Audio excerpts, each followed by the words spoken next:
Bonjour à toutes et à tous. Si vous le voulez bien, je vous propose que l'on puisse démarrer notre séance de travail afin de ne pas, vous êtes particulièrement à l'heure, donc afin de ne pas vous pénaliser, de ne pas pénaliser aussi les collègues qui sont derrière leur écran. Alors, merci d'avoir répondu à chacune et chacun d'entre vous à cette proposition de réunion que l'on vous a faite ce matin pour travailler ensemble sur la question donc, des groupements d'achat d'énergie. Merci de votre présence nombreuse, ici physiquement, mais également derrière l'écran avec la visio. Il y a plus de 75 personnes qui sont connectées ce matin, donc je tiens à vous saluer également.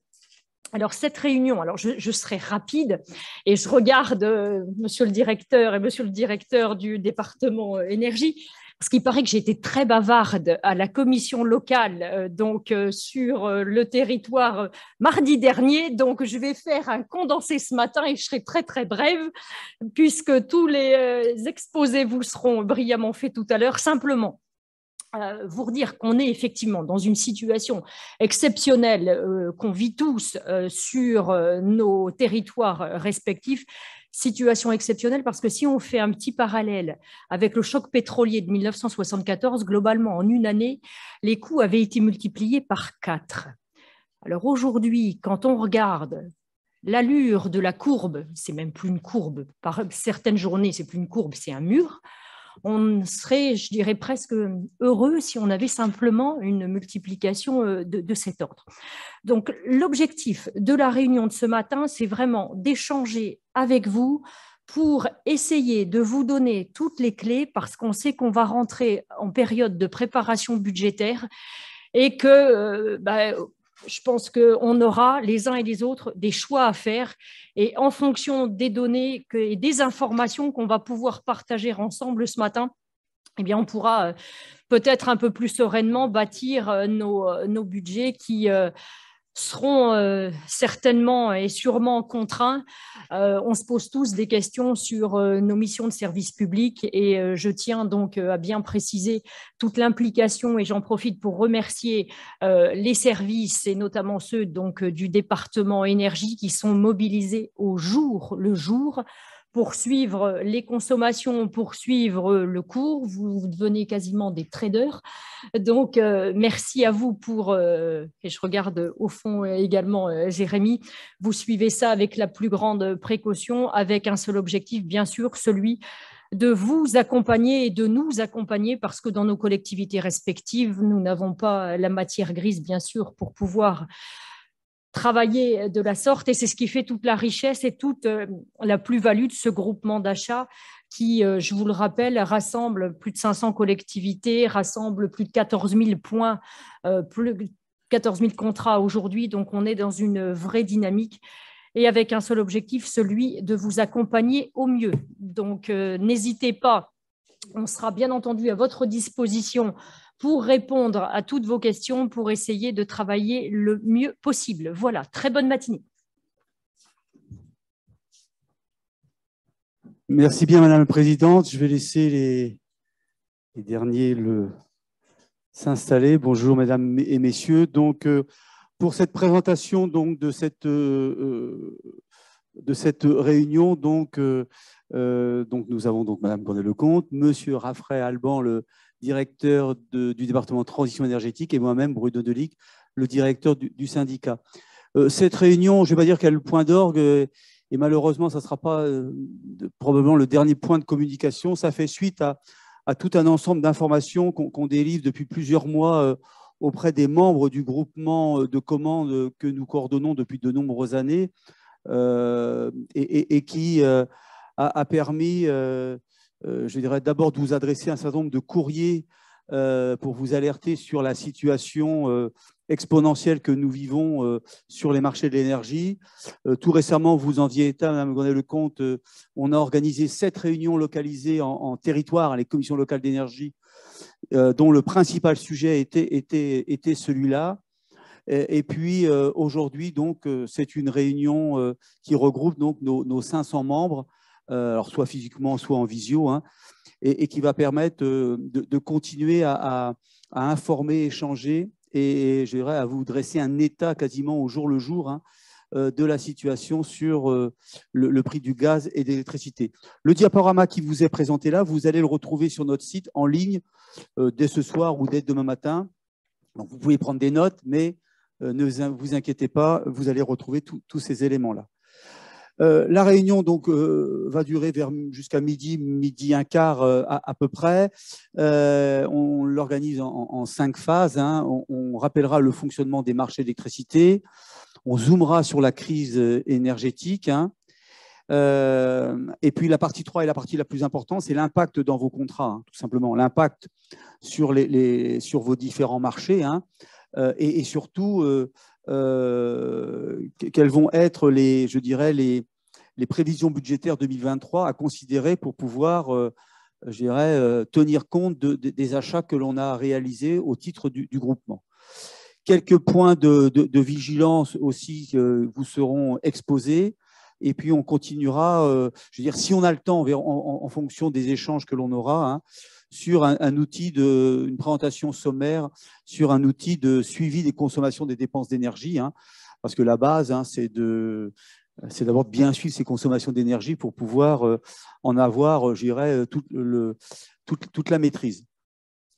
Pour les personnes qui nous suivent en visio, bien évidemment, on a le chat possible. Jérémy, qui est à la manœuvre derrière, nous interpellera régulièrement, probablement à chaque partie, pour nous dire éventuellement j'ai des questions, j'ai pas de questions. Voilà. Donc sur le préalable concernant, ce sujet, juste un petit rappel, on a mis en place un groupement d'achat d'énergie, comme beaucoup de syndicats en France. Ce n'est pas une démarche unique, même si notre groupement d'achat est un important groupement en termes de taille. On l'a mis. L'élément déclencheur, c'est tout simplement la fin des tarifs réglementés de vente du gaz et de l'électricité, qui ont conduit progressivement les acteurs publics que nous sommes, parce que nous sommes aussi nous concernés, à devoir acheter, au titre de la commande publique, nos approvisionnements en électricité ou en gaz en fonction des différents contrats que l'on a. Quand on a les tarifs réglementés de vente, on peut tout simplement acheter au titre du tarif. Là, c'est complètement réglementé. Quand il n'y a plus de tarifs réglementés de vente, on doit mettre en concurrence. Et donc, la solution groupement d'achat a été mise en œuvre par le syndicat sous la forme du volontariat, bien évidemment, auprès des membres, de ces membres, donc à partir de 2015. Vous avez ici, dans les 2 tableaux qui vous seront présentés, là c'est pour le gaz, la libéralisation progressive du marché. Vous voyez que ça commence en juin 2014 pour les sites professionnels, directement raccordés au réseau de transport, les grands comptes.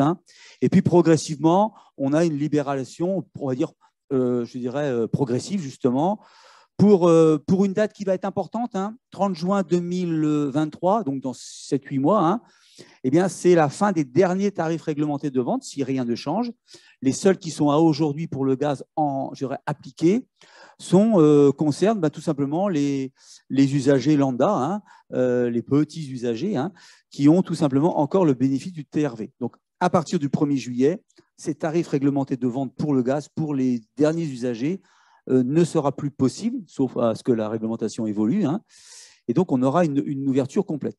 En ce qui nous concerne, nous, les collectivités, on est sur 2015. Je ne sais pas si le petit rouge y marche. Voilà, on est sur l'échéance 31 décembre 2015, principalement, ou même 2014, en fonction de la puissance des contrats. Et on voit bien aujourd'hui qu'avec la flambée des cours, c'est un vrai sujet, ce qui a été décidé en 2015, de faire que l'ensemble de nos collectivités devaient, puisque c'était un impératif, donc ouvrir et s'ouvrir à la concurrence. On voit aujourd'hui les limites, et on en fait tous globalement les frais, entre guillemets. Pour l'électricité, je vais vous dire, c'est la même chose, un peu plus court. Alors, ça prend naissance au travers de la loi NOM de 2010, etc. Donc, à partir du 1er janvier 2007, du 31 décembre 2015, étaient exclus les consommateurs professionnels ayant une puissance souscrite maximum strictement supérieure à 36, les anciens tarifs jaunes. Alors, quand on dit professionnels, les collectivités sont dans la boucle. Et puis, au 31 décembre 2020, on a tous les consommateurs professionnels, donc même les tarifs bleus. Hein, on verra les clauses d'exception aussi tout à l'heure. Donc, à aujourd'hui, les tarifs réglementés de vente pour l'électricité ne sont maintenus que exclusivement pour les consommateurs particuliers ou les petites structures, voire, je vais le mettre avec je vais le mettre entre parenthèses, les petites collectivités. Alors, simplement vous donner une information sur ces tarifs réglementés. Depuis le début de l'année 2022, c'est un sujet que l'on relaie auprès tant des ministères que des parlementaires. Je leur ai écrit à de nombreuses reprises depuis le début de l'année. Jusqu'à présent, la seule réponse qui nous était faite était la suivante, à savoir aider vos collectivités adhérentes à mettre en œuvre des travaux pour réduire leur consommation. Donc, c'était une fin de non-recevoir sur la question qui nous importe donc, ce matin des tarifs réglementés. Nous étions réunis en congrès qui rassemble l'ensemble des syndicats d'énergie de France et ce, à la mi-septembre.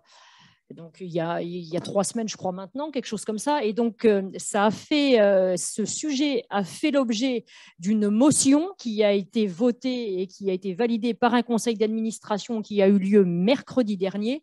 Donc, à savoir de demander le retour aux tarifs régulés pour l'ensemble des collectivités. Et nous sommes toujours en attente. Voilà, et juste un petit point de complément, quand on parle de bouclier tarifaire, vous avez entendu, je pense, tous parler du bouclier tarifaire, il est adossé aux tarifs réglementés. Aujourd'hui, le lien, je dirais, juridique, il est celui-là. Alors tout à l'heure, donc, je vous évoquais le périmètre du groupement d'achat. Donc au niveau national, c'est un beau groupement. On a un peu plus de 500 membres. Vous avez le détail ici. 422 en électricité, 252 en gaz. Alors, quand on dit, c'est pas réparti comme ça, il y a des collectivités qui ont et du gaz et l'électricité, mais retenez un peu plus de 500 membres, 14 000 contrats gérés, c'est très important. Une consommation annuelle de 300 gigawattheures, avec une répartition quasiment moitié-moitié entre le gaz et l'électricité. Alors, quand on parle de membres tout à l'heure, on a principalement des collectivités du Calvados, c'est, je ne sais pas, je veux dire 80-90%, des collectivités publiques, quelques structures, on va dire, privées du Calvados. Alors, on va y mettre le Zénith, on va y mettre des EHPAD, des syndics, d'autres structures associatives. Et puis, on a aussi quelques collectivités, et je sais qu'il y a des, je vous vois, mesdames, il y a des représentantes ici, de départements voisins, en particulier de l'Orne, mais aussi Seine-Maritime et de l'Eure, qui sont venus, on va dire, adhérer à ce groupement de commandes. Voilà, 20 millions au moins. Alors, 20 millions, oui, c'était au bas mot, de factures. Avec l'inflation qu'on connaît, on est quasiment au double maintenant. Et puis, tout ça, ça s'organise au travers de marchés publics. On est bien dans des marchés. 6 marchés, 10 lots, 5 fournisseurs. Et à titre d'information, voilà nos fournisseurs qui ont répondu à nos appels d'offres et ont été retenus. Alors, on va y revenir très régulièrement, mais dans le lot 1, c'est je suis sur la gauche, partie électricité. Le lot 1, donc c'est l'électricité, c'est ce qu'on appelait les tarifs bleus, les anciens tarifs bleus. Vous voyez qu'il y a 3 attributaires, on l'évoquera un petit peu tout à l'heure, principalement EDF, Plume, la société Plume et Équateur. Le lot 2, c'est principalement l'éclairage public, l'électricité, l'éclairage public et des signalisations lumineuses et des bandes de recharge pour véhicules électriques. C'est la société Plume. Le lot 3, là, le lot 3 et 4, on est dans les tarifs jaunes. Donc, le lot 3, c'est Total Énergie. Et le lot 4, c'est aussi un tarif jaune. On a 2 fournisseurs, EDF et Total Énergie, principalement EDF. Et puis le lot 5, c'est Enercop. C'est un lot où il y a très peu de contrats, je crois 3 contrats de mémoire. Et on est en énergie verte à 100%. Et puis pour le gaz, sur la partie droite, le principal fournisseur du gaz, il y a qu'un seul, il y a 2 lots, 2 marchés. Le principal fournisseur, c'est EDF.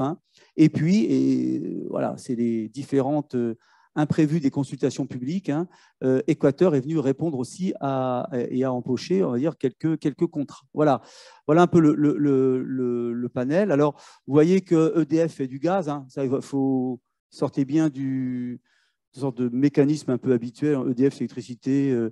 Il n'y a pas Engie, vous voyez, mais à une époque, Engie répondait aussi sur l'électricité. Voilà.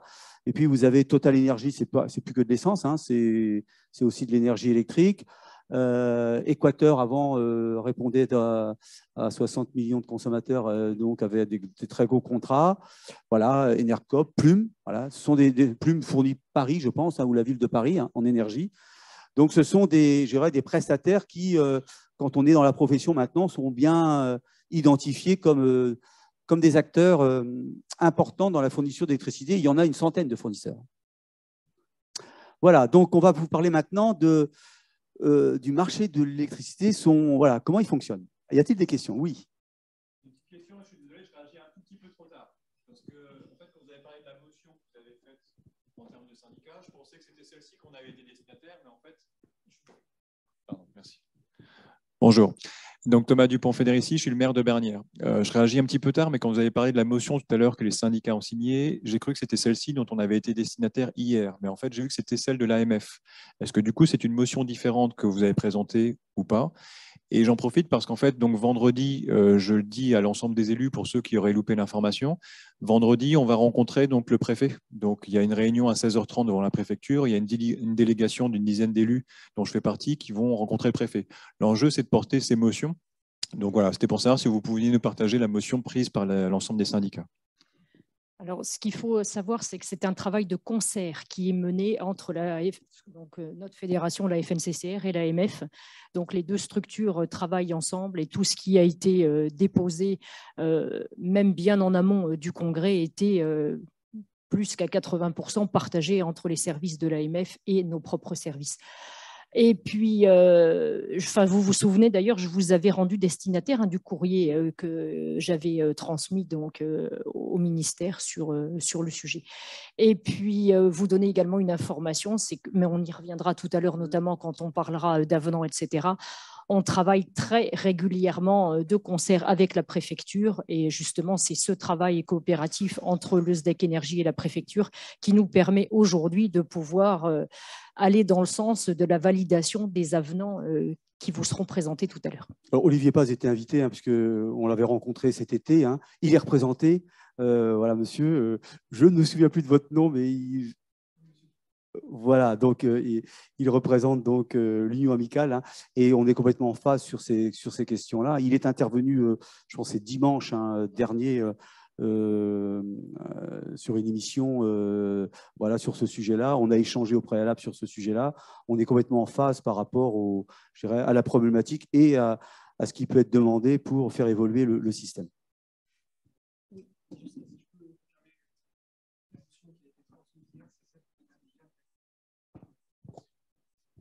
On va vous passer un micro, voilà, pour que... Oui, j'en profite pour répondre à la question de monsieur le maire de Bernières. Effectivement, la motion qui a été transmise hier, c'est celle de l'AMF. Donc, je pense que c'est bien celle que vous avez reçue hier. Mais on s'était rencontrés en juillet et enfin, on était sur une ligne complètement partagée.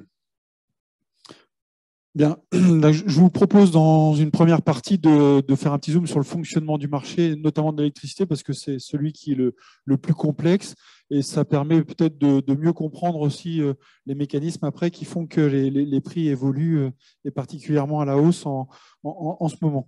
Donc là, vous avez une extraction en fait d'une journée classique de fourniture d'électricité sur le marché français. Vous avez voilà, les heures qui défilent et puis des bandeaux de différentes couleurs qui en fait représentent le mix énergétique qui est utilisé en instantané pour répondre à la demande au moment où elle se présente. Donc ce qu'on voit en fait, c'est que déjà effectivement les choses fluctuent quasiment d'heure en heure, pour pas dire de minute en minute, et que le mix énergétique qui est utilisé au fil de la journée va évoluer. Voilà. Donc, alors peut-être juste pour faire court, vous voyez qu'il y a une petite tache marron en bas vers le milieu. Donc là, on est plutôt sur ce qui est de la production solaire, donc qui forcément n'est pas utilisé le matin quand il fait encore nuit, et pas non plus le soir, voilà, quand la nuit revient. Donc le mix énergétique évolue en fonction de la journée. Et vous voyez par exemple que là, donc c'était la journée de jeudi dernier, on était exportateur d'électricité. On avait 595 mégawatts qui étaient exportés. Donc, on avait, on va dire, trop d'énergie fabriquée par rapport à la demande. Si on reprend cette même journée, mais un petit peu plus tard, donc là, c'était un petit peu avant minuit jeudi dernier, vous voyez que alors, le mix énergétique évolue. On était, par exemple, ici, avant, on était à 64% de nucléaire. Et arrivé à 23 heures, on est à 58%. Donc, voilà, c'est pour vous illustrer qu'en fait, ce mix énergétique, il évolue de manière assez dynamique. Et pour ça, on va utiliser sur le territoire français un certain nombre d'unités de production qui se répartissent en fonction de, voilà, des caractéristiques que sont le nucléaire, énergie éolienne, hydraulique, et puis après tout ce qui est thermique, comme par exemple le gaz ou encore le fioul. Alors, ce qui est intéressant de voir, c'est dans quel ordre en fait, on va utiliser ces différents moyens de production et quelle incidence ça va avoir sur le prix. Donc pour ça, il y a un mécanisme, on va dire, hein, qui s'appelle l'ordre de mérite et qui en fait impose la mécanique, on va dire, de fourniture d'électricité sur le territoire. Et en fait, on va utiliser les unités de production dans un certain ordre en fonction de leur coût marginal. Donc on utilise toujours celles qui ont le coût marginal le moins élevé et on finit par celles qui ont le coût marginal le plus élevé. Alors, je vais vous montrer ce que ça donne. C'est un mécanisme européen, hein, c'est-à-dire que ce n'est pas une règle purement française, c'est un mécanisme de détermination du prix qui date, hein, qui a plusieurs décennies et qui est basé sur cette règle, que vient de préciser Alban. Alors, peut-être juste petite précision, le coût marginal, hein, donc on va être sur un coût qui prend en compte, on va dire, c'est les coûts nécessaires pour produire 1 mégawattheure d'électricité. On ne va pas intégrer dans ce coût tout ce qui est lié aux amortissements, aux investissements.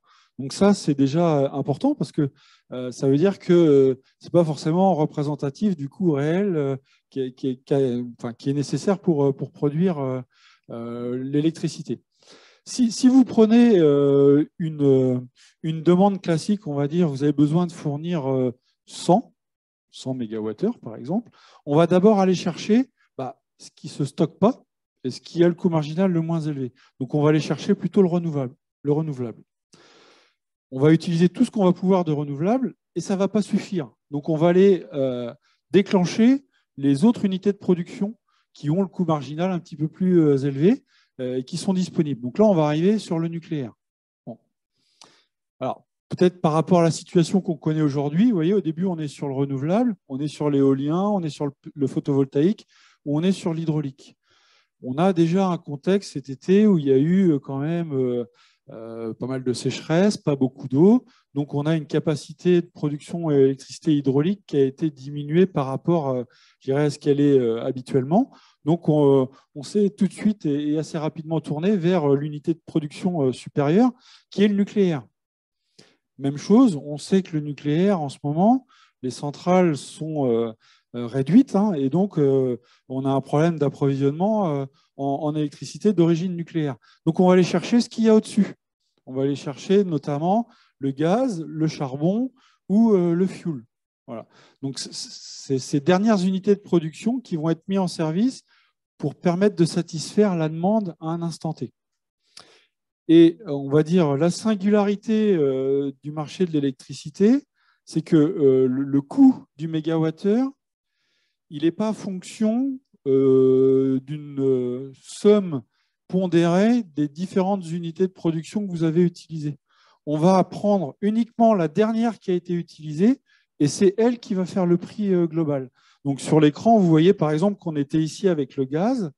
Et en fait, même si avant d'arriver là, on est allé chercher de l'hydraulique, du nucléaire, de l'éolien, etc., eh ben, c'est le gaz qui va faire le prix. le prix définitif. Je ne sais pas si vous avez vu sur les écrans précédents. Alors, l'écran précédent, vous allez sur le site RTE, c'est ça. Hein, je pense que c'est là-dessus qu'on les a obtenus. Hein. Vous voyez que le gaz représente 13% de la production. Pensez aussi que le réseau, il est interconnecté européen. C'est-à-dire que si la France, à un moment donné, a besoin, vous voyez, elle n'exporte pas là. Là, on importe. Elle a besoin d'importer. Elle va d'abord aller chercher chez ses voisins. Alors, il y a des accords, etc. Ça se fait en temps réel. Hein. On est en équilibre en temps réel. Peut-être qu'elle va aller importer de l'électricité produite par du gaz ou du charbon fabriqué en Allemagne. Et là, bingo, hein. Chaque fois, ça coûte cher, quoi. Voilà.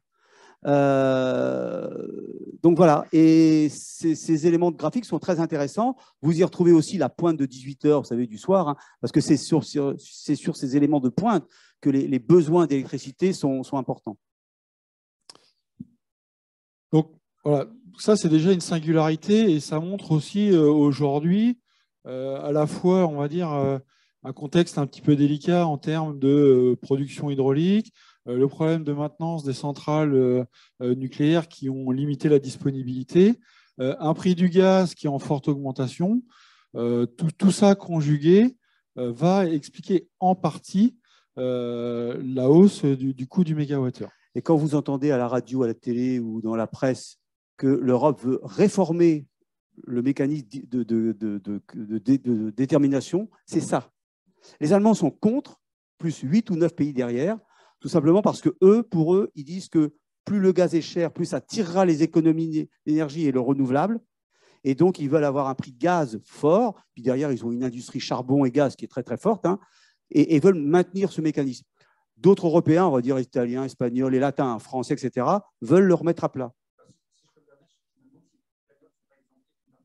Oui, parce qu'eux, ils ont une production éolienne, et les Portugais, pareil, ils ont une dérogation parce qu'eux, ils ont une production éolienne et photovoltaïque importante. Et alors, on leur dit, oui, mais vous voulez toujours être connectés ou pas? Alors, bon, ils ont eu une sorte de dérogation. Voilà.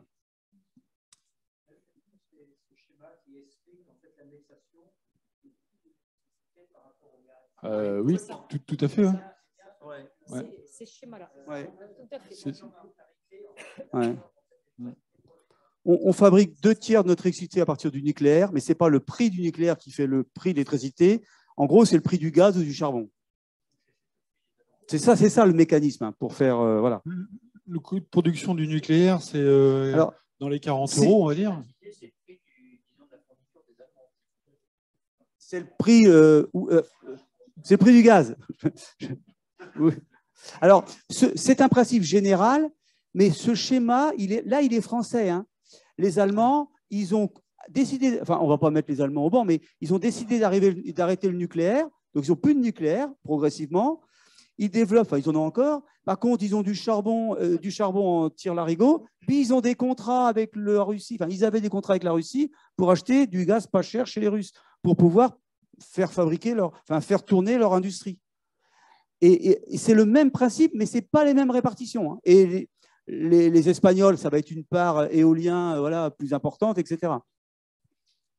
Alors c'est vrai qu'à l'extrême, si on voit ça et qu'on garde le même schéma, mais en se disant que tout ce qui est renouvelable prend toute la place pour arriver à satisfaire la demande, on arrive à un coût de l'électricité qui ne serait pas cher. Mais c'est plus facile à dire qu'à faire, quoi. Alors, on ne va pas passer trop de temps, mais parce que là, on pourra en débattre. Hein, nos parlementaires en débattent et les Européens aussi. Mais c'est bien pour que vous ayez en tête pourquoi on arrive à un prix qui fluctue de l'électricité. Donc voilà, bon, si on fait très rapidement les avantages, inconvénients, parce que c'est quand même une méthode qui a un certain nombre d'avantages. Hein. Déjà, c'est effectivement la flexibilité. Donc on va pouvoir diversifier, on va dire, les sources d'approvisionnement. Et donc garantir une certaine sécurité en cas de défaillance d'une des sources. Sur le côté environnemental, on l'a dit, on va utiliser le coût marginal, on va dire des énergies les moins élevées en priorité. Donc derrière ça, c'est plutôt l'utilisation du renouvelable qui vient en premier, donc qui est plus décarboné, on va dire, que les autres. Et puis effectivement l'efficience dans le sens où on va d'abord utiliser les énergies qui se stockent peu ou pas.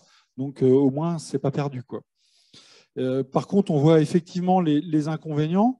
Le premier inconvénient, c'est la visibilité, on va dire, sur l'évolution du marché, hein, puisqu'on l'a vu, ça évolue au fil des heures, des jours, en fonction d'aléas qui sont difficilement prévisibles. Donc, en fait, on a très peu de lisibilité sur l'évolution du marché. C'est un marché en fait, qui est plutôt fait pour acheter à court terme, ce qu'ils appellent le spot sur les marchés, quasiment en instantané, et pas pour se projeter à 2 ou 3 ans. Quand on est sur un système qui est relativement, on va dire, stable, où il n'y a pas de problème, on peut se dire, bah, voilà, dans 2 ans, les prix seront plus ou moins les mêmes, avec peut-être 2-3% d'augmentation, ce qu'on connaissait jusqu'à, j'ai envie de dire, 2020, 2021. Mais si on est dans un système qui, est, comme aujourd'hui, est complètement chaotique, vous n'avez aucun fournisseur qui va prendre les paris sur le prix que va lui coûter l'électricité dans 1 an. Donc, si vous lui demandez d'acheter de l'électricité pour vous pour dans 1 an, il va vous dire, déjà, il va sûrement vous dire non. Et s'il vous dit oui, il va se mettre une sacrée sécurité pour être sûr que si les prix augmentent de 200 €, c'est pas lui qui va avoir à payer ça. À notre congrès de la fédération, il y avait le directeur adjoint d'Engie qui disait, vous me demandez dans 1 an de vous acheter l'électricité dans 1 an. Peut-être que dans 1 an, l'hydraulique fonctionnera pas à plein pot parce qu'on aura une nouvelle sécheresse. Peut-être que nos centrales nucléaires, nos réacteurs ne seront pas tous réparés.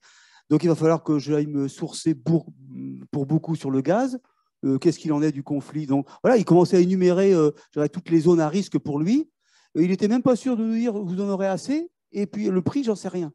Donc, c'est... Enfin, bon, attention, hein, on ne va pas les plaindre forcément, hein, mais il nous explique toute la difficulté de s'approvisionner, de réserver de la quantité d'achat dans une période future.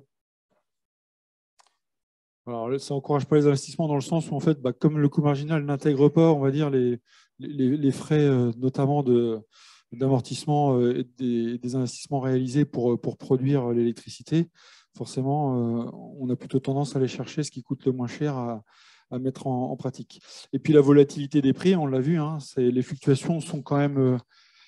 aujourd'hui plus qu'énorme. Et donc, il y a un sentiment d'insécurité, on va dire, d'incertitude sur les évolutions à venir.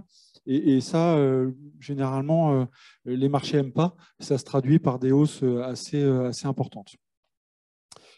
Alors, juste pour le... Si vous revenir, je vais vous donner juste un petit chiffre. Hein. N'encourage pas les investissements dans les infrastructures et installations longues à rentabiliser. Tout à l'heure, on a dit, hein, la partie amortissement-investissement n'est pas dedans. Le bouclier, le grand carénage nucléaire, hein, l'idée de faire prolonger la durée de vie de notre parc nucléaire en le carénant, en le renforçant, c'est 100 milliards d'euros. Hein. Ils ne sont pas dans les coûts. Hein. Vous voyez que c'est pas, le coût qui est présenté est complètement déconnecté aussi de la réalité des choses.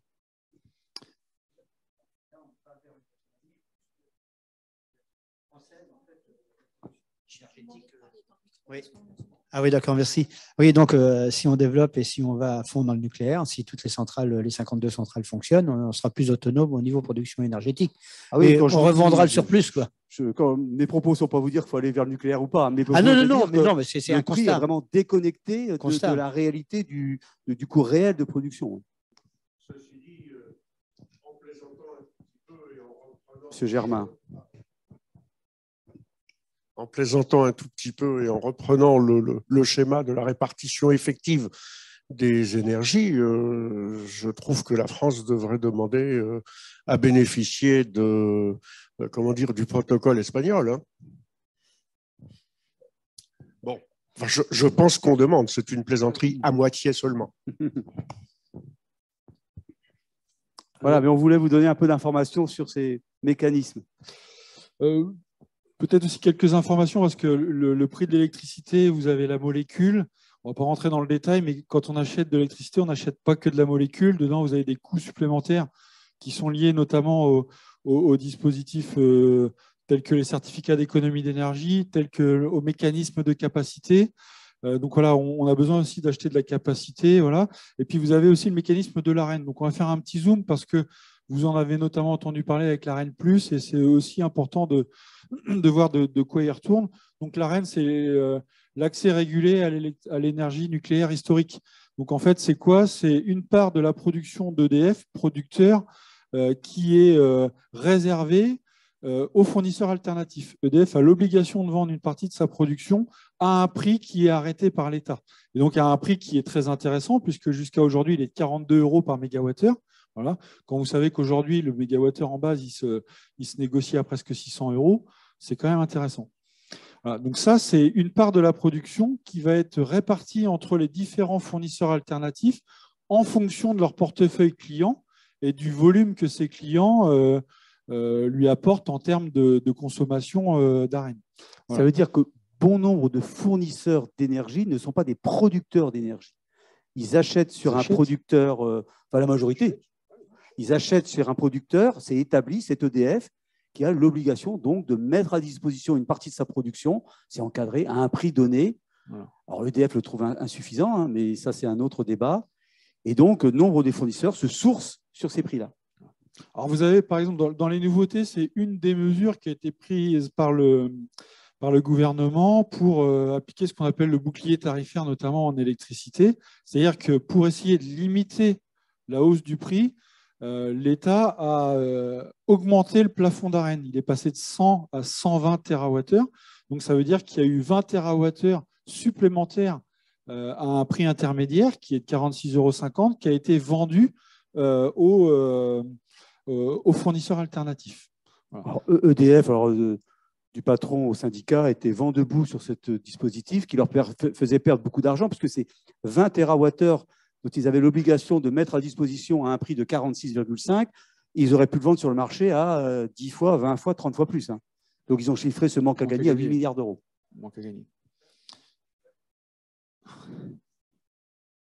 Non, mais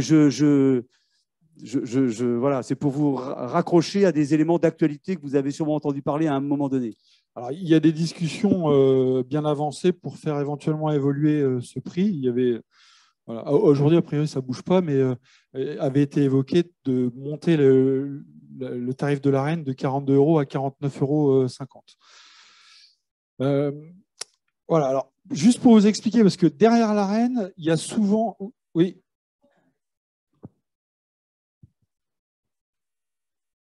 Je voudrais comprendre l'Arenh, en fin de compte, c'est une production avec un tarif réglementé par l'État. Alors, on peut me dire que ce n'est pas le prix de revient de la production. Est-ce que après à un moment, le EDF ne soit pas satisfait effectivement du blocage des prix par l'État, c'est un sujet, mais est-ce qu'on est en dessous des coûts de production de EDF dans le tarif Arenh ou est-ce qu'on ne l'est pas? Ou est-ce que c'est simplement une question de vente au prix marché qui a flambé en fin de compte? Je pense que c'est ce qui explique le relèvement qui est attendu à 49,50 €. EDF considère qu'aujourd'hui, 42 €, ce n'est pas le prix réel de ce que lui coûte la production d'un mégawattheure avec ses centrales. Alors, on est déconnecté, encore une fois, du coût marginal, parce que si on n'intègre pas les investissements, le coût marginal du nucléaire, il passe à 10 €, quoi, hein. Mais si on intègre tous les coûts, là, vous atteignez, a priori, plus près des 50 que des 40, quoi. Donc, il y a... Ouais. Non, c'est... La production nucléaire. Ah, l'Arenh. Ah ouais. Ouais. Moi, je sais la pas, production nucléaire, c'est 62 tiers. 65-70%, mais... Ouais. Ouais. Pardon? 25%. Arenh. L'Arenh? 25%. Ouais, un quart.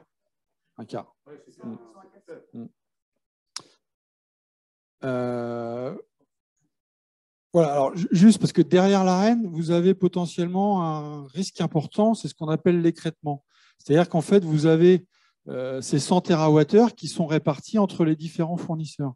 Donc, vous avez ce qu'on appelle un guichet. En fait, c'est chaque fournisseur qui vient, on va le dire comme ça, déposer un dossier en disant moi, compte tenu de mon portefeuille, je vais vous demander tant de volume Arenh. Et puis, chacun fait ça. Et puis, la CRE, donc, à un moment donné, fait le total. Et souvent, ça dépasse les 100 TWh. Donc, ça veut dire qu'en gros, vous n'allez pas, enfin, le fournisseur n'arrivera pas à avoir tout ce qu'il a demandé. Donc, ils vont être écrêtés. On va dire, vous avez demandé 100, comme on dépasse de 30% ce qui était disponible, bah, vous aurez que 70%. Donc, vous serez écrêté de 30%. Et c'est ce qui est, c'est ce qui est expliqué ici, si vous voulez. Vous voyez, quand vous regardez donc, sur la petite barre de gauche, vous avez un volume total qui est réparti entre une part arène, qui normalement est attendue, et puis une part qui est sourcée sur le marché. Donc là, on est sur les prix de marché. Ça, c'est ce que vous attendez à avoir. Et puis, passe, on va dire, le guichet arène, on s'aperçoit qu'en fait, il y a eu trop d'électricité nucléaire historique de demander. Et du coup, eh ben, on va vous dire, c'est pas 100 que vous avez, c'est 70. Et donc, il va falloir aller rechercher 30 ailleurs. Donc, ça veut dire que quand on vous dit ça, généralement, vous êtes pas très loin du début de votre marché. Vous êtes au mois d'octobre, au mois de novembre. Et il ne vous reste plus qu'un mois pour aller chercher ce qui vous manque à des prix qui, généralement, sont assez élevés. Et donc, voilà, vous pensiez avoir quelque chose à 42 € et puis vous vous retrouvez à aller acheter à 500 € sur le marché. C'est ce qui fait que les prix augmentent quand on est indexé à Rennes ou quand on a de la Rennes dans ces prix, quand on fonctionne comme ça. Voilà, donc vous voyez sur la partie de droite, vous avez toujours votre partie sourcée que vous aviez bien intégrée, la part à Rennes qui est diminuée et en grisé et assuré, eh ben, la part écrêtée que vous allez devoir aller racheter sur les marchés. Alors, ça, après, il y a des mécanismes qui permettent de se prémunir de tout ça. Encore faut-il l'avoir prévu dans les marchés. Donc, nous, on va vous rassurer, vous ne serez pas écrêté avec nous. Ça, c'est déjà une bonne chose. Alors, effectivement, très clairement, en cas d'écrêtement, écrêtement à Rennes, hausse de la facture d'électricité. C'est quasi assuré. Ou alors, il faudrait que les courbes du marché s'effondrent et que vous puissiez acheter ce qui vous manque à un prix inférieur à 42 €. Autant vous dire qu'aujourd'hui, c'est illusoire. Voilà, donc pour vous donner une idée, 2022, 38% d'écrêtement. Donc forcément, aujourd'hui, comme les prix sont très élevés, tout le monde demande de la Rennes. Donc on sait qu'on va exploser les plafonds, enfin en tout cas qui vont être sûrement dépassés. Donc voilà, il y a des prévisions qui sont faites pour vous dire qu'on sera écrêté entre 38 et 45% sur l'année 2023. Alors, juste pour la Rennes Plus, parce qu'il y a eu de la communication, alors nous qui nous échappe complètement, parce que c'est les fournisseurs qui communiquent en direct. Donc, vous avez peut-être reçu de certains fournisseurs de la communication en vous disant vous êtes bénéficiaire de la Rennes Plus, donc la Rennes supplémentaire. Donc, la Rennes supplémentaire, c'est ce qu'on a vu tout à l'heure, c'est les 20 TWh que l'État a ajouté au plafond d'Arène à 46,20 €. Donc ça, c'est un bonus, on va dire, qui permet de réduire le coût de la facture sur une période qui va d'avril à décembre. Donc, ce n'est pas sur une année complète. Et ce qui est important aussi, c'est que la répercussion, elle n'est pas systématique. Tout le monde ne va pas bénéficier de la Rennes Plus. Donc, pour faire très court, en fait, on va regarder quelle était votre facture sur une période de référence qui était stable et non troublée. Donc, on va prendre avant le 1er mai 2021, parce que le 1er mai 2021, vous avez eu l'application on va dire, d'une autre disposition du bouclier tarifaire, qui est la baisse de la TICFE. Vous aviez normalement une TICFE qui était de l'ordre de 22,50 € par mégawattheure, qui a été descendue à 50 centimes ou 1 €. Donc, on va prendre votre facture de base, on va dire, de référence avant cette date-là. On va regarder quel était le montant. Et on va regarder votre facture d'aujourd'hui. Si on applique la Rennes Plus et puis que vous avez une facture totale qui est inférieure à celle d'avant le 1er mai, eh ben, en gros, vous n'avez pas d'Arène, ou alors on va vous en donner juste un petit peu pour faire en sorte que vous ayez la même facture qu'avant. Donc voilà, en fait, ce qu'on veut éviter, c'est les effets d'aubaine. C'est que cette Arène vous serve à profiter d'un gain qui, limite, pourrait plutôt servir à d'autres qui ont eu, pour le coup, des tarifs beaucoup plus importants. Ce n'est pas une règle SDEC, c'est un dispositif général qui s'applique, qui est encadré. Chaque fournisseur a déposé sa méthode de répercussion auprès de la CRE, qui a été validée et après qui est mis en œuvre. Donc, ce qui fait que sur un certain nombre de marchés, et notamment aussi marché SDEC, si les tarifs ont été... on subit une hausse importante du fait du contexte, on peut être plus ou moins impacté par la Rennes Plus et en bénéficier. Voilà, donc c'était pour une petite vision Alors, tout à l'heure, la présidente vous évoquait des courbes presque verticales. Alors, on va vous les montrer, ces courbes. Je ne sais pas s'il y a des questions. Non, c'est bon. Au niveau du chat.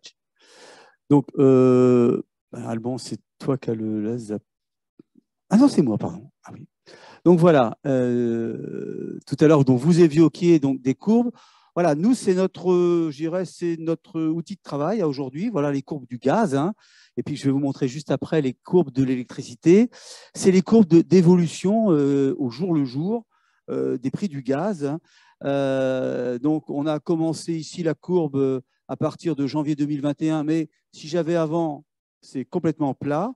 Et puis, vous voyez je dirais, l'augmentation violente et brutale en quelques mois. Alors, juste pour vous donner quelques éléments, ici, là, on est aux alentours d'une vingtaine d'euros le mégawatt. On n'est pas sur le prix de la facture, on est vraiment sur le prix de la molécule du gaz.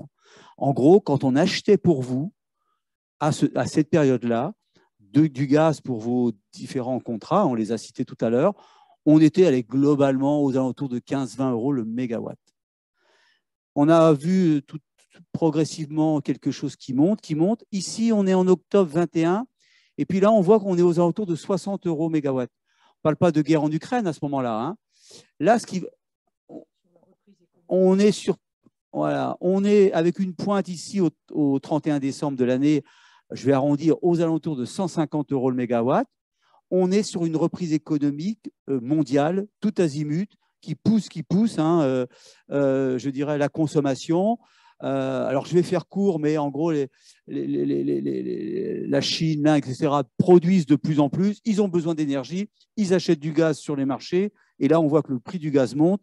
Et je vous fais la référence avec le prix d'électricité sur le gaz. Donc, puisque la courbe d'électricité suit la même réalité. Tout à l'heure, avec quelques élus, hier, on était en réunion avec un fournisseur hôte, je regarde Mme Goyer, et je vous regarde, on avait une courbe complètement comparable. Donc, ça monte bien, ça veut dire qu'à ce moment-là, quand on veut acheter du gaz pour vous, on n'est plus à 20, on est à 60 euros. À l'époque, alors quand on est là, on ne sait pas ce qui va se passer à droite. Hein. 20-60, c'est x3. C'est comme si le prix de, je sais pas moi, de baguette à 1 euro coûte subitement, 2-3 mois après, 3 euros. Ça prend une montée vertigineuse. On continue à acheter en se disant que ça va se tasser. Voilà. À la fin de l'année, ça arrive à 150 euros. J'arrondis. Hein, on n'est plus à 1 ou 2 euros près. À l'époque, ici, quand on achetait, on était au dixième d'euro. Hein. Quand on était à 18 euros et que subitement ça descendait à 17,50, on dit « Oh, la belle affaire, on a fait une belle affaire ». Là, on monte. Ça retombe au mois de janvier et la guerre en Ukraine arrive. On est là. Et là, ça monte à une… C'est le mur que vous citiez hein, tout à l'heure. Regardez, de là à là, c'est une journée. Hein. Ça peut prendre de 50, 100 euros la journée. Hein. Et on va jusqu'à 300 euros le 297 au mois d'août, donc il y a peu de temps, hein, pour se stabiliser aujourd'hui à 130 euros. Voilà.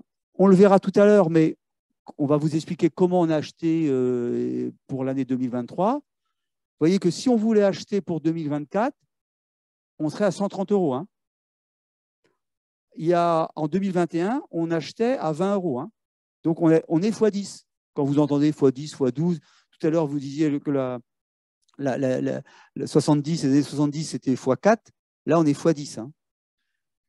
Donc, ça a pris je dirais, une proportion alors, inimaginable. On ne pouvait jamais envisager une telle envolée des prix. Quand vous regardez sur l'électricité, alors il y a deux courbes parce qu'on distingue en rouge les prix de la pointe qui sont plus chers et les prix en bleu de la base, hein, des consommations de base. Vous avez une même réalité. On était sur quelque chose de complètement plat aux alentours d'une quarantaine d'euros pendant des années, 42, 43, 45, 50 quand on n'était pas très bon à l'achat. Et puis on commence à monter progressivement à l'automne 2021. Une pointe, ça remonte. Vous voyez, on commence à acheter ici à 70, le double hein, du prix. On monte au mois d'octobre à 150. On arrive à 600 euros en décembre. Hein, il y a un an, on montait à 600 euros. Au printemps, on était à 40 euros, hein, 50 euros. Hein. Donc, on était genre x10, x12. Là, on se dit, mais ça va retomber, ça retombe. 7-8 mois après, on n'est plus à 600, on est à 1600 euros. Hein. 1600 euros. Hein. Ça redescend, et là, on est entre on va dire 500 euros et 900 euros en fonction du prix de. Voilà. Deux enseignements très rapides, hein, c'est que c'était inenvisageable. Enfin, on peut pas, voilà, carrément. Et vous voyez que sur la question de revenir à un temps, au bon vieux temps de quelque chose à 40-50 euros, enfin, très clairement, il ne faut pas l'envisager tout de suite. Hein. Peut-être, mais pas tout de suite. Hein. Ça veut dire concrètement, retenez déjà ce chose-là, c'est que dans les budgets alors, de vos collectivités, des entreprises, des familles, de tout le monde, hein, sauf à ce que tout soit rebattu largement, cette tendance forte hein, à se situer aux alentours de 10 fois ce qu'on avait il y a encore un an, elle est pour l'instant très, très marquée. Donc, on rappelle les causes, hein, guerre en Ukraine, faible disponibilité du parc nucléaire, parce que là aussi, tout ça, ça y participe. Hein. Quand le parc nucléaire n'est pas à plein rendement, on va dire, on va acheter plus de gaz, etc. Le prix du pétrole, l'augmentation du coût de CO2, on a de la spéculation sur les marchés. Là aussi, la part spéculative est aussi importante. Hein. Et puis, vous avez aussi tout simplement je dirais la poussée de l'économie. Alors, les conséquences, vous les connaissez, hein, les chantiers reportés, les piscines fermées. Voilà, enfin, tous les jours, dans la presse, il y a quelque chose. Hein, les prix de l'énergie, voilà, dans une commune de Haute-Garonne qui va. Alors, on coupe la nuit. Voilà, le verrier Duralec asphyxié sur l'envolée des prix, etc., etc. Donc, voilà un peu le. Oui. On va vous passer le micro, monsieur Jouy. Donc Franck Jouy pour Langogne-sur-Mer. Donc ce que je vous disais tout à l'heure, c'est vrai que face à ça, pour que nos concitoyens soient bien conscients de ce qui se passe, ce qui serait bien, c'est que si le SDEC voulait nous faire un petit article, parce qu'on va voir la période des bulletins, là on est en fin d'année, qu'on pourrait mettre dans nos bulletins justement pour expliquer ces phénomènes-là. Alors quelque chose de très pédagogique, de très simple, mais pour dire que de votre côté, vous faites le maximum, de notre côté, on fait aussi le maximum, mais que face aux conséquences, forcément, ça va avoir un impact considérable sur nos budgets. Ça, c'est quelque chose, et je regarde Sandrine, c'est quelque chose sur lequel on peut effectivement travailler et le partager voilà, sans difficulté. Je voudrais vous donner une information, j'y pense et ça me fait réagir par rapport au titre que je vois à l'instant, par rapport aux coupures de nuit. Sachez qu'on a délibéré lors du dernier bureau syndical, vous avez reçu un message dans chacune de vos boîtes mail pour vous faire savoir que l'on va proposer et que l'on assure la gratuité du passage de l'entreprise pour modifier vos horaires d'éclairage ou de non-éclairage. Parce que vous savez, c'est gratuit une fois par an dans le cadre de la visite d'entretien de votre parc. Et en revanche, si vous souhaitez une deuxième intervention, jusqu'à présent, elle était payante. Donc, jusqu'au 31 décembre, je remercie les collègues d'avoir suivi cette proposition. Donc, alors je dis pas on offrira, mais on fera on prendra à notre charge cette dépense supplémentaire pour venir modifier vos armoires donc entre le mois d'octobre et le 31 décembre. Donc n'hésitez pas, et on voit bien que dans chacun des conseils municipaux, c'est un sujet qui globalement est à l'ordre du jour un peu partout. On retient l'idée de l'article. Hein. Alors juste pour l'histoire de la coupure, on a beaucoup de demandes hein, pour couper la nuit, donc les entreprises interviennent. Attention, elles sont hyper sollicitées, donc quelquefois il faut 10-15 jours pour intervenir, donc ne nous en voulez pas si on est un peu lent, c'est que les entreprises ont elles-mêmes des difficultés pour aller partout. Et ben justement, oui, je voulais intervenir donc déjà pour vous remercier parce que donc, nous il y a un mois on a pris cette décision sachant que c'était payant et donc merci beaucoup aux membres du bureau d'avoir pris cette décision, mais c'est vrai que nous ça a mis plus d'un mois quand même à ce que les conséquences arrivent, donc voilà, mais vous venez d'y répondre monsieur Delic. Il n'y a pas une journée où, alors il y a le directeur des travaux, il n'y a pas une journée où on est. Alors des fois, on nous dit même qu'on est en retard, mais c'est déjà fait. Alors après, on dit on s'excuse, mais voilà, il n'y a pas une journée où on nous sollicite. Alors quelquefois, quand on va à une commune, il faut passer dans toutes les armoires. Donc voilà, c'est un petit peu fastidieux. mais on y répond, on fait le maximum. Peut-être juste avant d'entrer dans le vif du sujet et de présenter les pourcentages, je voudrais juste revenir sur cette courbe-là pour apporter quand même une petite précision sur la méthode d'achat. On l'a déjà évoqué, mais je pense que c'est pas un mal de le répéter. En fait, quand on achète de l'électricité, en tout cas nous au SDEC, on va dire, on a deux principes. Le premier principe, c'est d'anticiper au maximum le besoin. Donc, ça veut dire qu'on ne va pas attendre, je prends l'exemple de 2023, on va éviter d'attendre septembre, octobre, novembre, décembre 2022 pour acheter l'électricité. On va essayer de l'acheter le plus en amont possible. Jusqu'à aujourd'hui, ça nous a plutôt bien réussi. Et voilà, on peut dire que les prix sont plutôt plus intéressants quand on achète quelques mois, voire plutôt quelques années en avance. Jusqu'à aujourd'hui, c'était un principe qui était vrai. Limité, là, voilà. Bon. On le voit bien, hein. Entre acheter un mégawattheure à 70 € le 1er avril 2021 pour 2023, hein, ce qui était possible éventuellement, et puis l'acheter limite au mois d'août où c'était à 1600 €, bon, on voit bien qu'on a bien fait.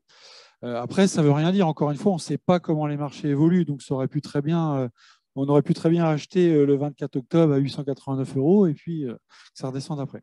Mais le premier principe, il est là. Et le deuxième, qui est important aussi, c'est en fait on va dire, diluer l'acquisition sur plusieurs prises de position. On va éviter d'acheter en une seule fois, sauf des cas vraiment très particuliers quand on considère que ce sera difficile de faire mieux. Mais autrement, on est plutôt à acheter en plusieurs fois. Donc, vous voyez bien l'intérêt. Si vous achetez tout le 26 août 2022 pour 2023, vous achetez l'intégralité de votre besoin en pointe à 1580 €. Si vous en achetez que 25% à ce niveau-là, eh ben, vous pouvez encore en acheter éventuellement 25% le 24 octobre à 889 € et puis 50% encore un peu plus tard. Donc, vous allez diluer le risque, on va dire, sur différentes prises de position, ce qui va vous permettre d'avoir un prix moyenné qui sera sûrement un petit peu mieux qu'une seule et même prise de position à un moment donné où ce n'était pas judicieux de le faire. C'est important, hein, et je rajouterais qu'il faut avoir des nerfs solides, hein, parce que quand on a regardé le prix, le 26 août, on est à 1580 €. On se pose la question, on est en commission d'appel d'offres, hein, est-ce qu'il faut continuer à acheter? Parce que la veille, c'est vertical, hein. On se dit, la veille, ou en début de semaine, on est à 1200 €. On est en train de perdre en une semaine 300-400 €. On se dit, il faut peut-être acheter parce que demain, ça va être à 2000 €, 2500. Il faut avoir les nerfs solides, hein. Puis à un moment donné, on se dit, on n'achète pas. Voilà, on prend la décision de ne pas acheter. Entre guillemets, bonne pioche, parce que ça redescend à 900 €. Mais on ne voit pas ce qu'il y a après, hein. Je peux vous dire qu'en commission d'appel d'offres, et je regarde mes collègues qui en font partie, vous, messieurs, on se pose énormément de questions. On ne dort pas toujours très bien. Voilà, parce qu'on sait que c'est très, très fluctuant et que l'impact pour chacune et chacun d'entre nous est conséquent. Et juste pour compléter, quand Alban vous parlait d'écrêtement en disant c'est en novembre-décembre qu'on doit réacheter sur le cours des marchés les 35% qui ont été écrétés. Regardez 2021, on achète à 70, qui est déjà élevé, hein, c'est 2 fois le prix. En fin d'année, les 30% qui restent, 35%, on est à 150 minimum et on monte à 600 €. Hein.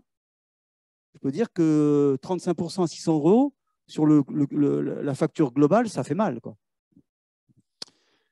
Voilà. Et dernière particularité des achats d'énergie, vous voyez, alors il y a deux possibilités. Soit on est sur un achat classique comme n'importe quelle fourniture, on va dire, vous achetez du mégawattheure et on vous propose un prix au mégawattheure.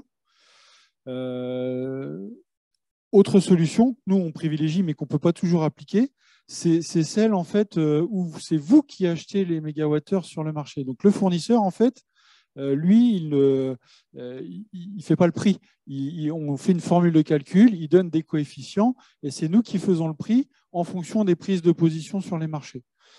Donc ça, c'est aussi une particularité. Le prix, en fait, il ne se fait pas comme ça de gré à gré en une seule fois. Alors, C'est ce qui est illustré ici, en fait. Vous voyez, généralement, comment est fait un bordereau de prix. Vous en avez sûrement vu déjà avec les pièces du marché, mais vous avez une formule de calcul. On dit, voilà, mon prix euro-saisonnalisé sur les heures pleines d'été ou heures creuses d'hiver, ça va être A fois mon prix en base, plus B fois mon prix en pointe, plus coefficient D qui correspond, vous savez, on a dit tout à l'heure, on va se projeter dans un an, dans 6 mois, je ne sais pas à quel prix ça va être. S'il m'a demandé 100 puis qu'il consomme 120, les 20 qu'il va falloir que je rachète, combien je vais les avoir. Donc, dans mon coefficient D, je vais mettre ma sécurité, en fait. Donc, aujourd'hui, la sécurité, le coefficient D, je peux vous dire qu'il est sacrément élevé.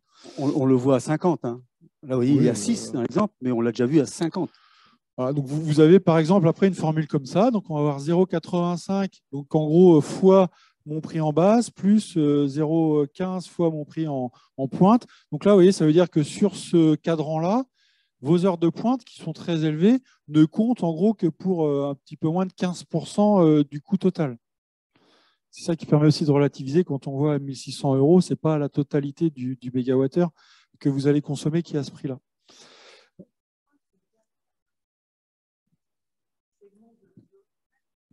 Oui. Oui, c'est des, des consommations. Alors, j'ai plus les heures en tête, mais c'est des consommations qui sont plutôt le soir. Voilà, c'est ça.